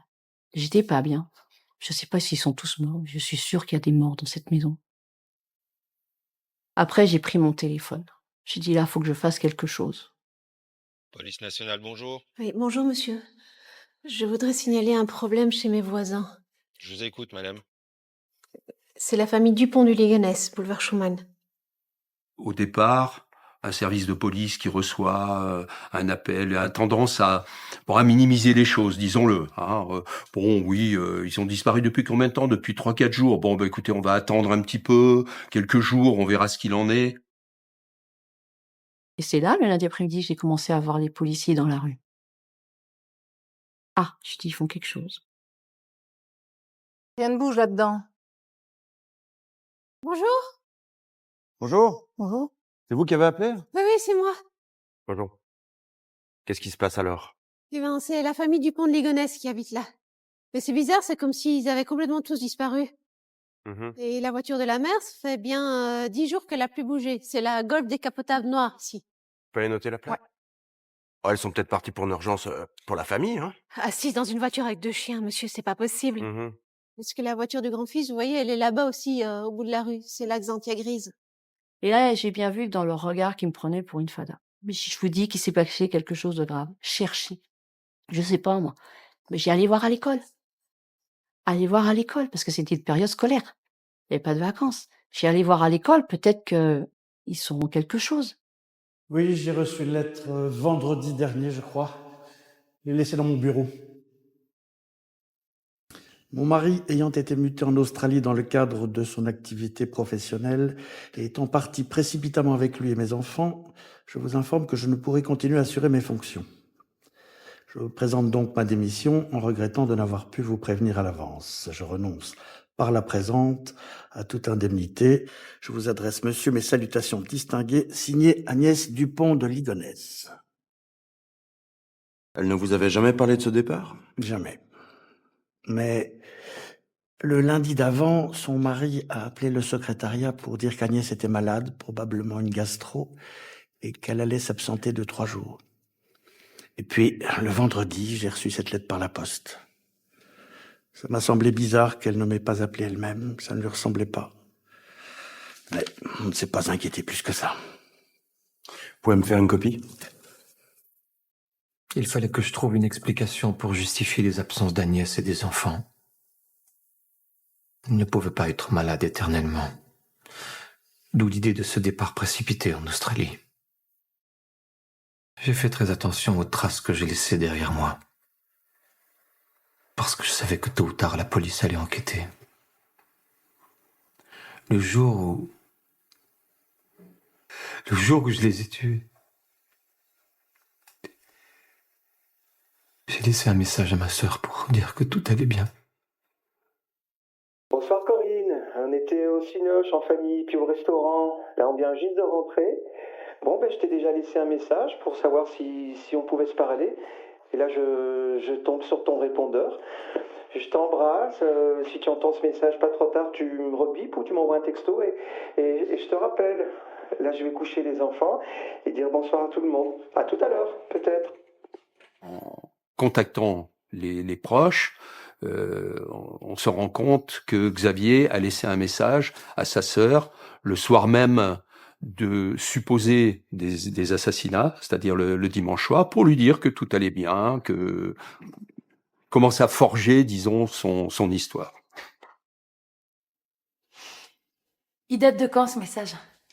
Sa sœur l'a reçu le dimanche 3, il y a une dizaine de jours. Et t'en penses quoi? Je vais coucher les enfants, à tout à l'heure peut-être. C'est un dimanche soir en famille, quoi. Qu'est-ce qu'elle donne, l'enquête de proximité? L'école a reçu une lettre un peu bizarre de la part de Madame de Ligonnès annonçant le départ de la famille pour l'Australie. À part ça, on n'a rien trouvé d'inquiétant. Excusez-moi, capitaine. On a un homme à l'accueil qui a reçu une lettre par rapport à cette histoire de disparition. Et c'est qui ce monsieur? Il dit que c'est le meilleur ami de monsieur de Ligonnès. C'est bien ce nom-là, non? C'est ça, oui. Faites-le monter. J'ai trouvé ce courrier dans ma boîte aux lettres. Pas de cachet de la poste. Je me suis même demandé si c'est Xavier qui l'avait écrit ou si c'était une blague. Pourquoi vous dites ça? Parce que c'est énorme ce qu'il raconte. Coucou tout le monde. Méga surprise, nous sommes partis en urgence aux États-Unis dans des conditions très particulières que nous vous expliquons ci-dessous. Aux États-Unis. Oui, c'est ce qu'ils décrivent. Au moment où vous lisez cette lettre, nous ne sommes plus en France et ne pourrons y revenir pendant un temps encore indéterminé. Lorsque nous avons vécu à Miami en 2003, nous avons été mis en contact avec la DEA, sorte de brigade des stupes américaine.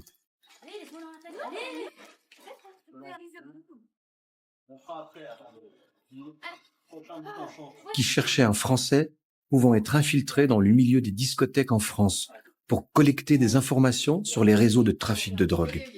Allez changer maintenant. Avec les informations que j'ai collectées, je suis devenu un témoin essentiel dans un procès impliquant des hauts responsables du trafic de drogue international. Procès devant se tenir aux USA dans les années à venir. Depuis quelque temps, certains indices faisaient penser que j'avais été repéré. La situation est devenue potentiellement dangereuse. Nous avons donc été pris en charge par le gouvernement américain dans le cadre d'un programme fédéral de protection des témoins et transférés aux États-Unis sous une nouvelle identité. Bon, votre ami raconte n'importe quoi, monsieur. C'est pas du tout comme ça que ça se passe. J'en sais rien, madame. C'est vrai que Xavier aimait faire des blagues, mais là, ça a l'air sérieux. Bon, et il y a autre chose? Le plus dur va être de nous habituer à nos nouveaux noms. Là, je le reconnais bien, Xavier est toujours en train de dédramatiser les choses. Et il vous avait jamais parlé avant de tout ça? Jamais. Ni d'un départ en Australie? Non. Xavier était suffisamment mégalo et suffisamment orgueilleux pour penser que on croirait sa version officielle des faits.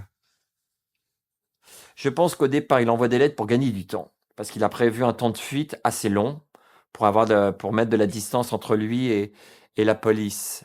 On a l'impression que tout ça est mis en scène. Donc il sait ce qu'il fait. Donc il veut dire aux flics ce qu'il avait mis dans une lettre, vous ne me retrouverez jamais. Avec la lettre, il y avait un mot qui disait « Tu trouveras les clés de la maison dans le boîtier EDF ». J'y suis allé dimanche soir et les clés étaient bien là, je les ai prises, je suis rentré. Il n'y avait rien d'inquiétant. Vous les avez encore? L'électricité encore branchée? Ça sent le grand nettoyage de printemps, ça. Ils avaient combien de voitures? 3. Agnès a une Golf décapotable, Arthur a une Xantia grise et Xavier une vieille C5. Manque les papiers de la C5. Tu fais une recherche? Ouais. J'ai erré pendant 1 semaine dans cette maison vide. Les images de notre bonheur passé m'étaient devenues insupportables. C'est pour ça que j'ai retiré les photos de famille de tous les cadres. Je pense qu'on devrait ouvrir une enquête pour disparition inquiétante.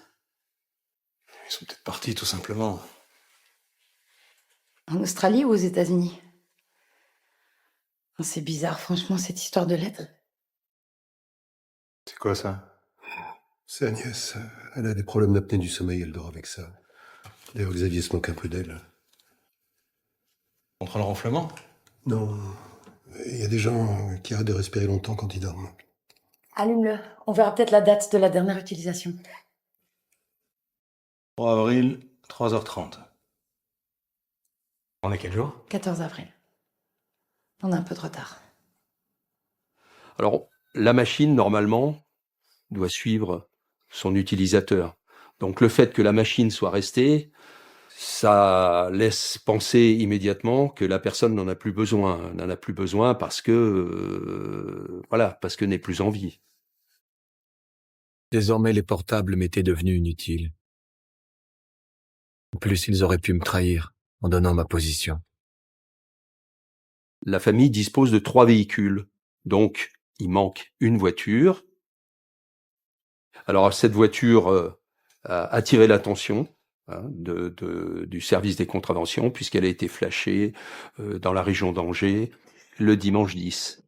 Voici notre homme. Il roulait à 80 à l'heure sur une route limitée à 70. Il est tout seul, ils sont où les autres? Aucune idée. Son téléphone a arrêté de borner ici à Échillais, au bord de la Charente. Pour le reste, mystère. Il roule vers le sud, mais où est-ce qu'il va? C'est un commercial, lui? Oui. Selon la voisine, il est tout le temps sur la route. Ouais. On a interrogé les banques, ils en ont 3. Les comptes sont à découvert.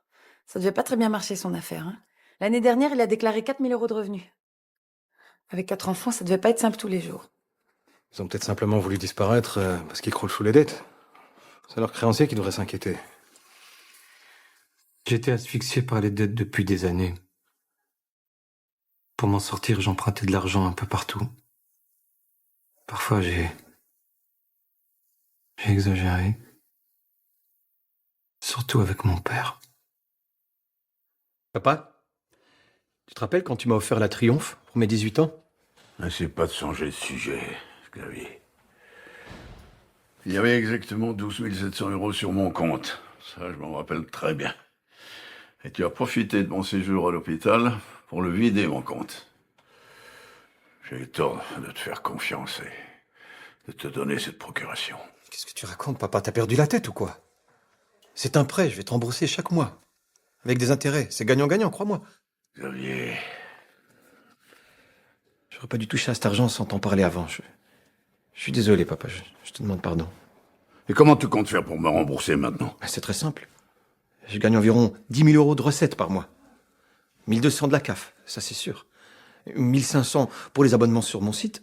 Ça fait 2 700 €. Je comprends rien à ce que tu me racontes. Tu veux juste m'embrouiller. Tu t'es toujours cru plus intelligent que les autres.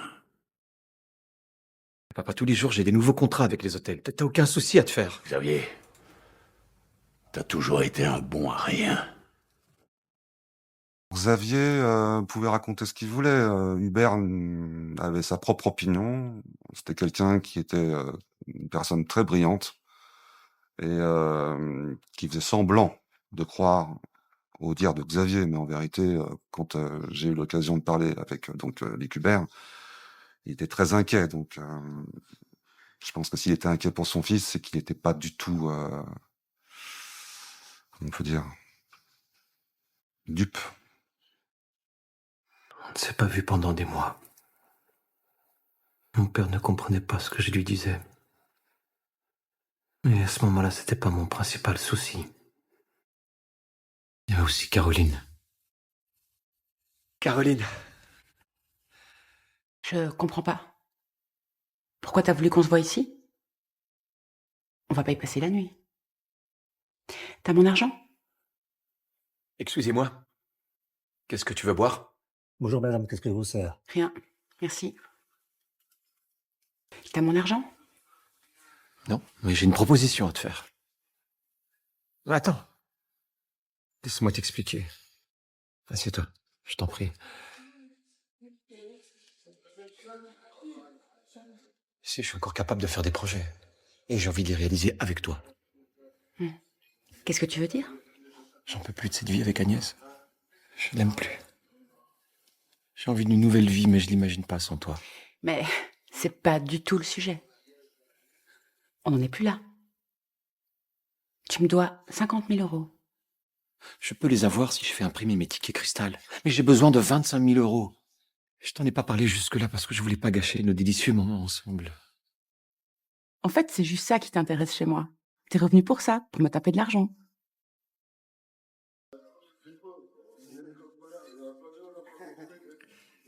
Je suis au fond du trou, Caroline. Je suis ruiné. J'ai 4 mois de loyer en retard. J'ai pas pu payer les derniers cours d'Arthur. J'étais obligé de demander à ma mère de l'argent pour acheter des cadeaux de Noël aux enfants. Xavier, tes problèmes avec ta mère, ça m'intéresse pas. Alors, il va falloir que tu trouves une solution, et vite. Parce que moi aussi, j'ai besoin de cet argent. Si ça continue comme ça, je vois que 2 solutions. Aller m'éclater sur un mur en voiture pour qu'Agnès touche l'assurance. Ou foutre le feu à la maison à part redonner un somnifère à tout le monde. Xavier, s'il te plaît, pas de chantage au suicide. Moi, j'y suis pour rien dans tes problèmes, bien au contraire. Alors donne-moi encore 25 000 €. Non. Et si tu ne me rembourses pas, je t'envoie les huissiers. Tu te rends bien compte que si tu fais ça, Agnès sera au courant. Y compris pour nous. Je vais devoir m'expliquer. Xavier, si tu ne me rends pas cet argent, je vais te faire mal. Je vais te faire très mal. Et à partir de 40 ans, donc avant les années 2000, c'est là où Xavier doit faire la somme de tous ses échecs. Et Dieu sait qu'il va y en avoir, et Dieu sait qu'il va se retrouver face à lui-même. Et là, ça va être très difficile. Tout commence à décliner, c'est-à-dire qu'il a de l'argent qui rentre pas, il fuit, il est pas chez lui. Et là, on a affaire au Xavier qui va changer, qui va devenir un autre homme, qui va devenir l'ennemi de lui-même. Hein. Papa? Qu'est-ce que tu fais? Bon, rien, je rangeais des petites affaires. C'est joli. Tout ce que tu l'as? C'est un petit souvenir. J'aime bien. Qu'est-ce que tu voulais me dire? Clémence et Marie partent au JMJ à Madrid. Est-ce que je peux aller avec elles? C'est quand? C'est pendant les vacances d'été au mois d'août, du 16 au 21. Je peux y aller, s'il te plaît, papa? Oui, mais ça dépend de ce que tes frères vont faire. On n'a pas un budget limité, tu sais. Oui, mais moi, je veux vraiment y aller. En plus, je vais faire plein de progrès en espagnol. S'il te plaît, papa, je peux y aller? On verra, d'accord? On verra ce que je peux faire. Je suis sûre que tu trouveras une solution, papa. T'as toujours trouvé. Allez, va dans ta chambre, j'ai du travail. C'est ma mère qui m'avait donné ce médaillon. Quand j'étais petit. Elle était très croyante, ma mère. Peut-être un peu trop. Ma première désillusion d'adulte, c'est d'avoir réalisé que ma mère vivait dans un monde inexistant. Aussitôt Un après monde la imaginaire. détresse de ces jours-là, le soleil N'existait que dans sa tête. s'obscurcira. La lune ne brillera plus. Les étoiles tomberont du ciel et les puissances des cieux seront ébranlées. Alors apparaîtra dans le ciel le signe du Fils de l'homme. Il enverra ses anges avec la grande trompette, et des 4 vents, d'une extrémité des cieux à l'autre, ils rassembleront ses élus. C'est Jésus qui va revenir sur terre? Oui, Xavier, c'est dans l'Évangile selon saint Matthieu, chapitre 24. Certains seront condamnés à l'enfer, d'autres se verront ouvrir les portes du paradis. Et toi, Xavier, tu seras un de ces élus. Il faut te préparer à cela. Tiens. Merci, maman. Bonne nuit. Bonne nuit, maman. La mère de Xavier donc avait un groupe de prière. Bon, est-ce que c'est une secte ou pas une secte? Ça, on peut en discuter. Mais ils avaient quand même... Donc, elle recevait des messages de l'au-delà et elle avait une immense croyance dans l'Apocalypse. C'est-à-dire que l'Apocalypse, le retour du Christ roi, était imminent. Donc ça, je pense que Xavier était au courant. Il y a un côté comme ça, secte des derniers jours, secte des derniers saints, qui est quand même assez effrayant. Ce que j'ignorais à l'époque, c'est que c'était moi qui allais déclencher l'apocalypse dans ma famille. Et tout a basculé à la mort de mon père. J'appelle. Xavier, je voulais pas laisser un message. Pas le genre de message qu'on laisse. À un moment, il me rappelle. Et il me dit, c'est papa. J'ai dit, ouais, Xavier, je suis désolé. Je l'ai trouvé ici. Dans son fauteuil. Devant la télé.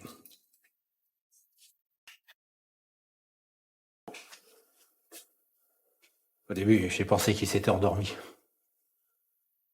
Je pense pas qu'il ait souffert. Hein. Il avait le visage serein. Je suis désolé pour toi, Xavier. Xavier, t'as toujours été un bon à rien. J'étais toujours un peu envieux quand je regardais ces photos. Moi, je n'ai pas encore réussi à fonder une famille. Tu peux pas savoir la chance que tu as. Et il me sort ça comme ça, moi j'étais là, putain, c'est bizarre quoi. Ça m'a quand même interloqué, je me suis dit, tiens, c'est pas la chance que t'as de ne pas avoir de famille. J'ai quand même, t'as une femme, t'as 4 enfants, tout va bien pour toi, d'après ce que tu me dis, te plains pas. C'est après, 2 mois plus tard, que je vais vraiment prendre conscience du sens de ces mots. On lui a enlevé sa chevalière avant de l'emmener. Elle est à toi maintenant. Si. Tu veux que je t'aide à ranger? Non. Ça va aller. Y a pas grand chose à faire. Tiens. Merci. Je vais proposer mon aide, évidemment. Il a décliné ma proposition. Au début, j'ai pas trop compris pourquoi. Et puis après, la réponse, je l'ai eue. Il cherchait des choses bien spécifiques qu'il finira par trouver. Donc Xavier vient sonner à ma porte pour me dire au revoir. Et je me souviens de son regard. Il avait un regard très inquiétant. Je me dis, bon, ça y est, il y a une page qui se tourne dans sa vie. Il a beaucoup d'émotions. Il a été très stressé. Et il finit par me dire, ça y est, j'ai toutes les pièces de la carabine. J'ai retrouvé le percuteur. Voilà, c'est la dernière fois que j'ai vu Xavier. Tout d'un coup, il va voir dans ce petit studio sa propre fin, c'est-à-dire un homme qui est seul dans 30 mètres carrés. Lui, le comte de Ligonnès, marquis du Gévaudan, ce père qui avait quitté la famille. Et donc Xavier se dit, moi je vais pas quitter ma famille, c'est ma famille qui va me quitter. Là au bout, c'est le bidon. Là, c'est la housse. Là, la petite Regarde fente, bien, là c'est la petite fente qui est là. Expire lentement. Retiens ta respiration. On doit presque être surpris par le départ du coup de feu. Alors, comment se passe la séance? C'est la première fois que vous tirez? Oui. C'est la carabine de mon grand-père. Après, elle sera pour nous. Et ça fait quand même pas mal de bruit. On pourrait pas mettre un silencieux? Si, il y a un filetage au bout du canon qui vous permet de visser un silencieux. Mais à quoi bon? Ici, ça ne servira à rien, vous avez des casques. Et en plus, ça pourrait nuire à la précision du tir. Je pensais que je pourrais m'entraîner dans mon jardin. Ah non, ça c'est interdit. On peut pas tirer comme ça n'importe où. Écoutez, si vous en voulez un pour essayer ici, il y en a dans la boutique. Le modèle de base est à 60 €, je crois. Bon, allez, je vous laisse. Bonne séance. Merci. Merci, monsieur. Et Benoît, à toi. Prends la carabine. Colle bien ta joue contre la crosse. Tu alignes le centre de la cible avec la hausse. Et tu appuies délicatement. Tu as touché la cible. Bien. J'étais presque prêt. J'avais encore besoin de quelques affaires. Je les ai achetées le samedi matin. Je me souviens. Il faisait beau. Ah, Benoît. Ouais. Aide-moi s'il te plaît, ramasse-le. Ok, je mets ça où? Sur la terrasse. Bah, c'est quoi tout ça, Xavier? Ça c'est du ciment et de la chaux. Je vais faire quelques travaux dans le jardin. Il a acheté la chaux. Vous vous rendez compte? Il a même pris des cours de tir où il a emmené ses enfants. C'est sordide quand même. Tout était en place. Enfin. Merci mon grand. C'était un dimanche. Il fallait donner l'impression que c'était un dimanche comme les autres. Alors j'ai laissé un message à ma sœur. Bonsoir Corinne, on était au Cinoche en famille, puis au restaurant. Là on vient juste de rentrer. Bon ben je t'ai déjà laissé un message pour savoir si on pouvait se parler. Et là je tombe sur ton répondeur. Je t'embrasse. Si tu entends ce message pas trop tard, tu me rebipes ou tu m'envoies un texto et je te rappelle. Là je vais coucher les enfants et dire bonsoir à tout le monde. À tout à l'heure peut-être.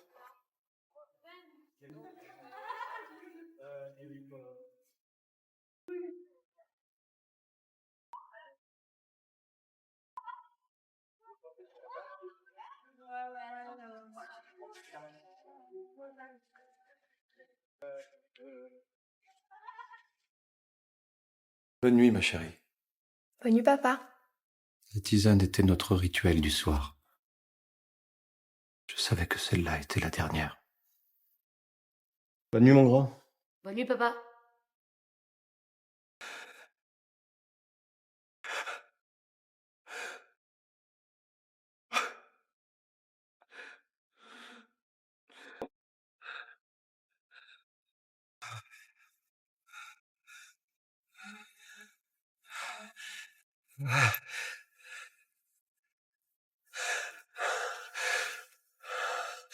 Ça va?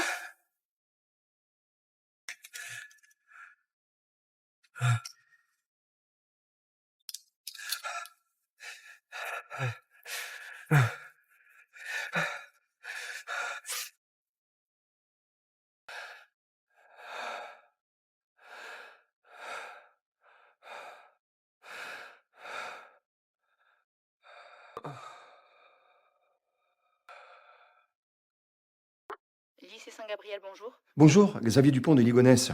Bonjour. Bonjour madame, je vous appelle parce que mon fils Arthur a eu un accident de scooter ce matin, il est aux urgences. Je suis désolée, monsieur de Ligonnès. Est-ce que c'est grave? Non, c'est pas trop grave, mais d'après les médecins, il aura besoin de quelques jours pour récupérer. Oui, je comprends. Je note qu'il sera absent les prochains jours. Oui, je vous tiens au courant, bien sûr. Bon courage, monsieur. Et dites bien à Arthur qu'on lui souhaite un bon rétablissement. Merci, je lui ferai le message. Au revoir madame. Au revoir, monsieur de Ligonnès. Secrétariat, Blanche de Cassis. Bonjour, Xavier Dupont de Ligonnès. Bonjour. Bonjour monsieur, je vous appelle parce qu'Agnès est malade, elle ne viendra pas travailler ce matin.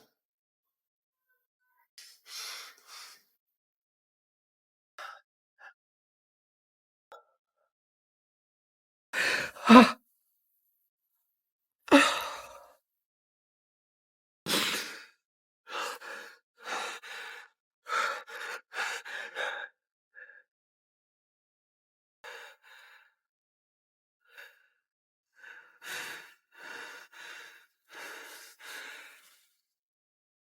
Je devais le faire, Agnès.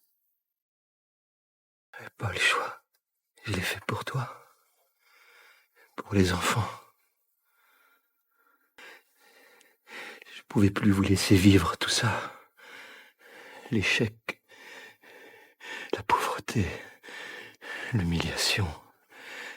Ça n'avait plus de sens. Ça n'avait plus de sens.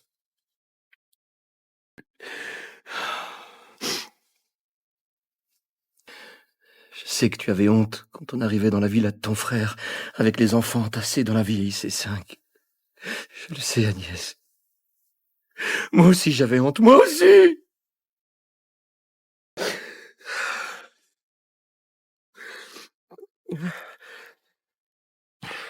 Et t'inquiète pas. Personne ne saura ce qui est arrivé. Je m'occupe de tout. Je m'occupe de tout.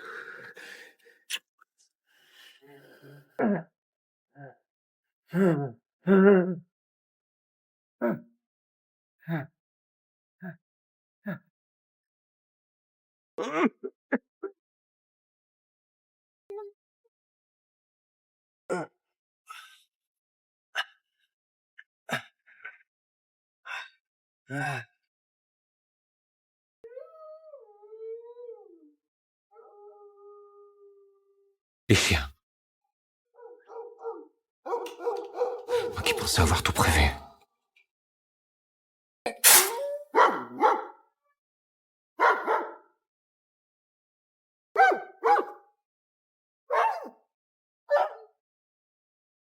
Pendant une semaine, j'ai fait vivre ma famille en répondant à leurs textos.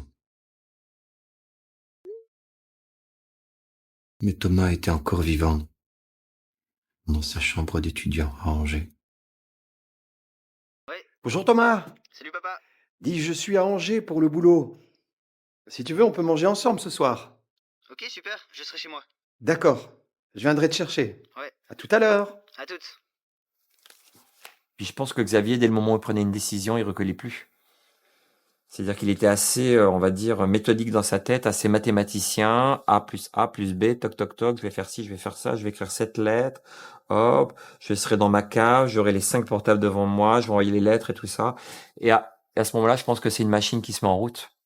C'est comme une liste de courses que vous faites. Et puis, une fois que vous avez fait vos courses, vous en faites quoi? Vous la mettez à la poubelle? Ben, lui, il a fait la même chose avec sa vie. Sauf que sur cette liste de courses, il y avait des enfants et une femme. Merci. Merci. Alors, c'est quoi ce festival où vous allez jouer? Ça s'appelle la nuit de l'Erdre. Je suis un petit peu stressé parce que on n'est pas prêt du tout. Mais t'inquiète pas, je suis sûr que ça va bien se passer. Je viendrai te voir avec maman. Ah cool. Excuse-moi, pardon. Ouais, alors Romain? Non mais, attends, je suis au resto avec mon père. Excuse-moi, papa. Je t'en prie. Ouais, dis-moi. Alors, le pavé de bœuf saignant, faites attention, l'assiette est très chaude. D'accord. Et le cabillaud. Bon appétit, monsieur. Merci. Tout va bien? Ouais, c'était Romain pour les répètes. Finalement, on se voit à 9h demain matin. À 9h? 9h, on a besoin de répéter. Oui. Bon, on va pas la faire tard alors. Ouais. Bon appétit. Bon appétit. J'ai pas pu le faire ce soir-là. Tes amis se seraient aperçus que quelque chose n'allait pas. Je devais attendre encore. Et cette attente devenait insupportable. Je me sens pas super bien. Ça doit être le médicament que t'as pris pour ton rhume. Je vais te ramener à ton appart, t'as besoin de te reposer. Mademoiselle, l'addition, s'il vous plaît.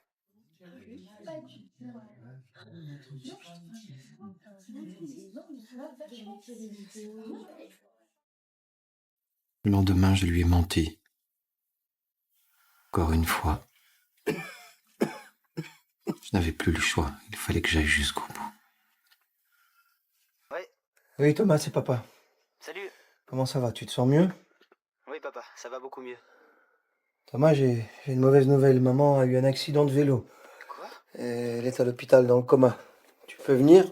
Mais dans le coma, qu'est-ce qui s'est passé? Ça fait renverser par une voiture. Et t'es allé la voir? Non, pas encore, mais si tu veux, on ira ensemble. Oui, je rentre tout de suite. Je prends le prochain train. D'accord. Fais attention à toi, mon grand. Je t'attends. Je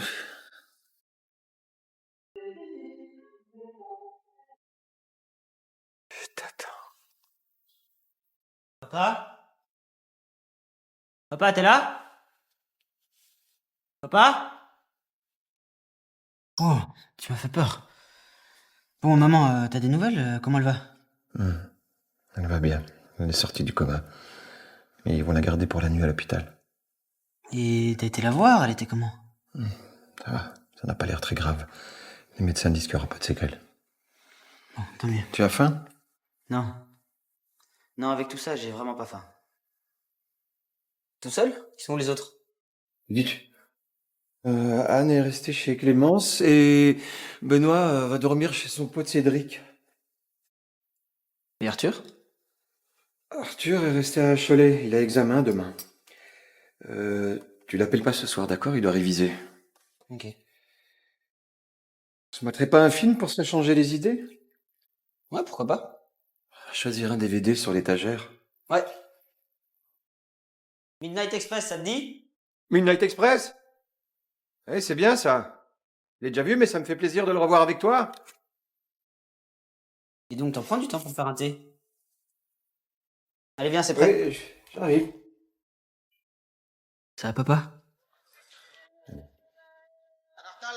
Je suis inquiet pour maman. On ira la voir demain. Ouais. Tu veux encore du thé? Quoi? Tu veux encore du thé? Non, merci. J'ai vidé le studio de Thomas à Angers pour valider la thèse du départ à l'étranger. Tous les éléments devaient s'emboîter parfaitement, sinon tout mon scénario pouvait s'écrouler. Je ne pouvais pas partir sans la revoir, elle, la dernière femme que j'ai aimée. Caroline! Caroline! Mais qu'est-ce que tu veux? Tu m'espionnes ou quoi? Quoi? Mais t'es complètement parano! T'es venu me ramener mon argent? Comment, Caroline, tu es venue te dire que je t'ai vraiment aimé? Depuis le début, depuis le premier jour. Qu'est-ce qui te prend? Je t'ai vraiment aimé, mais t'as tout foutu en l'air parce que tu crois toujours que les gens s'intéressent à toi que pour ton fric. Attends! Je suis venu te dire adieu, Caroline. On s'en verra plus jamais. Ouais. On part refaire notre vie en Australie, loin d'ici. Alors pour ton argent... L'argent, je m'en fous. T'as qu'à disparaître. Bon débarras.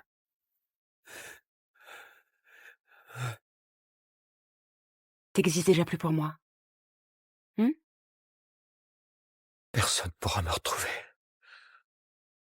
Personne. Bonjour, c'est la messagerie de Xavier Dupont de Ligonnès. Je ne suis pas disponible pour l'instant, mais laissez-moi un message et je reviens vers vous dès que possible. Merci. Monsieur de Ligonnès, ici le capitaine Goua, de la police judiciaire de Nantes.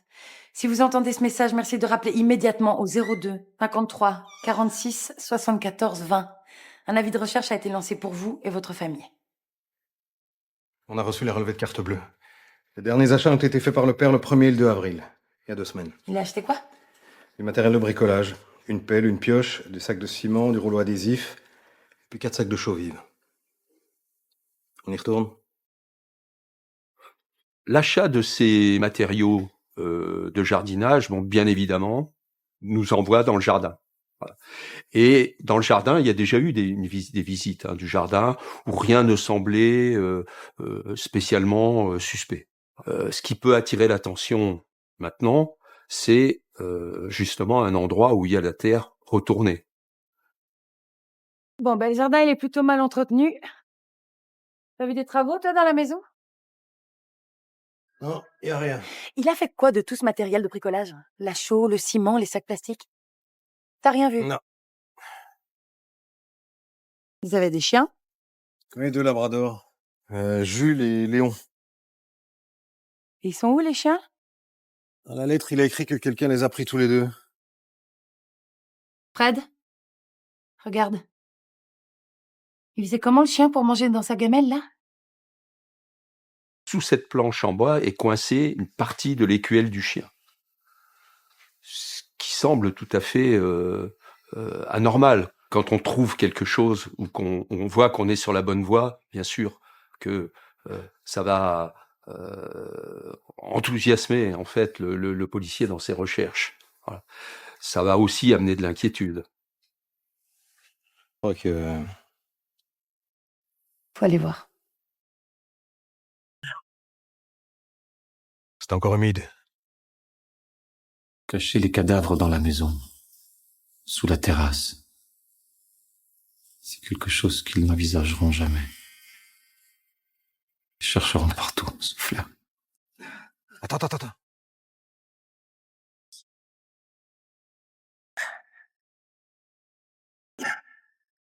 Oh.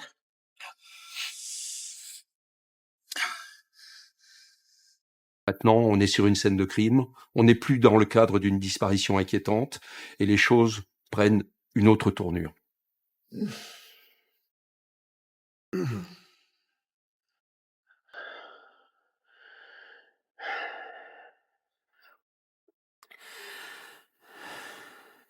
Je m'appelle Xavier Dupont de Ligonnès.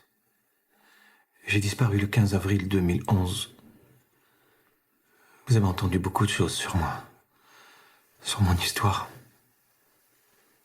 Je veux vous raconter ce que j'ai fait, ce qui s'est vraiment passé. Ça pourra servir si quelqu'un me retrouve un jour.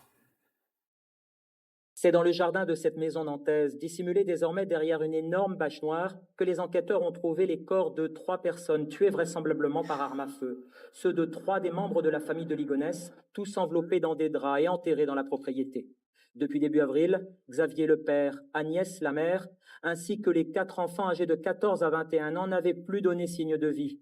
Dans un premier temps, la justice avait lancé un avis de disparition inquiétant. Aujourd'hui, l'affaire prend un nouveau cours. Et je peux vous dire, ça fait des drôles de sensations de voir les bâches noires devant son propre magasin à côté. Puis j'ai dit, je le savais, quoi. J'en étais sûre. Puis derrière, on avait des jardins, hein, je peux dire que j'ai encore l'odeur dans le nez, quoi. Avec le vent, ouais. Ça me demande encore une fois pourquoi Xavier a éliminé sa famille. Je pense qu'il a basculé dans la folie. Le mobile, moi je pense que Xavier est arrivé au bout du bout. Que soit c'était lui, soit c'était eux. Il allait perdre la face devant d'abord ce qu'il aimait le plus au monde, c'est-à-dire ses 4 enfants et sa femme. Mais c'est par la honte qu'il a fait ça, parce que je pense il avait sa fierté comme tout homme, mais il voulait surtout pas que ses enfants découvrent qui il était réellement et ce qu'il avait fait réellement. On a 5 cadavres. Enfin, 7, hein, si on compte les 2 chiens avec. Bon, on a tout le monde, sauf le père. C'est dingue toute l'histoire qu'il a mis en place quand même. Ils sont morts comment? Chacun 2 balles dans la tête, sauf le petit, 2 balles dans le cœur. Et le jeune homme qui était à gauche, lui, c'est 1 balle dans le thorax en plus des 2 balles dans la tête. Mais on n'a aucune trace de lutte sur aucun des corps. Ils dormaient? Bah, j'espère, ouais. Alors, on a retrouvé des objets religieux sur chacun des corps. On a des chapelets, une médaille avec la Vierge. On a aussi un médaillon avec une colombe, mais là, j'ignore totalement ce que ça veut dire. Bah, on lui demandera quand on l'aura retrouvé. Bah, je pense que c'est là où tout accuse Xavier. C'est-à-dire que dans il veut qu'ils aient une mort religieuse, quoi. Tu sais, un peu comme enterré sous une pyramide, qu'on découvrira à 50, 60 ans. À mon avis, il pensait qu'on découvrirait jamais les corps. Donc, il fait, voilà, une espèce de mise en scène avec les chapelets, la petite Vierge. Voilà. C'est la fin de l'histoire. Non, il me reste à faire en sorte qu'on ne me retrouve jamais.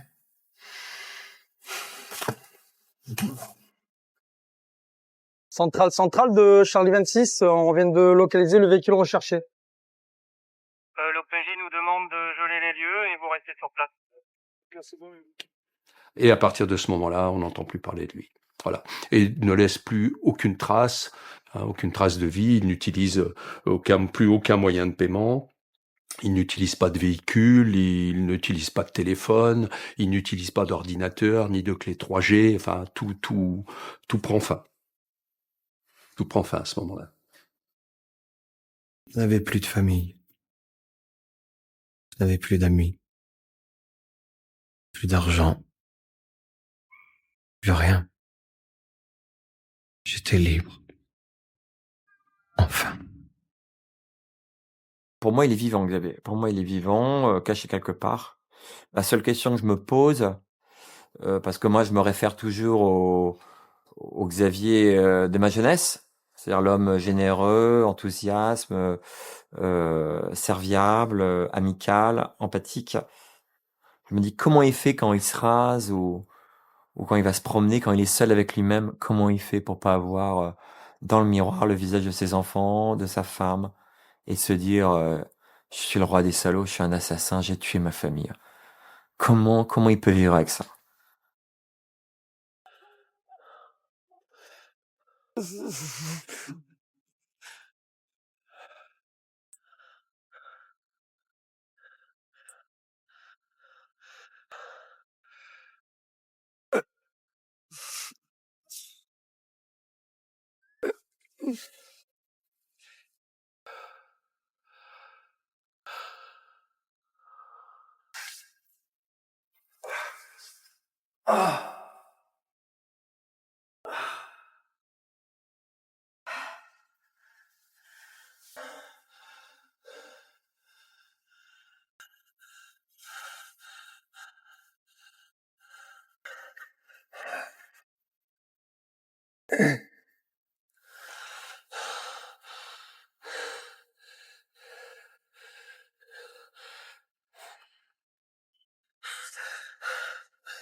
Il est vivant.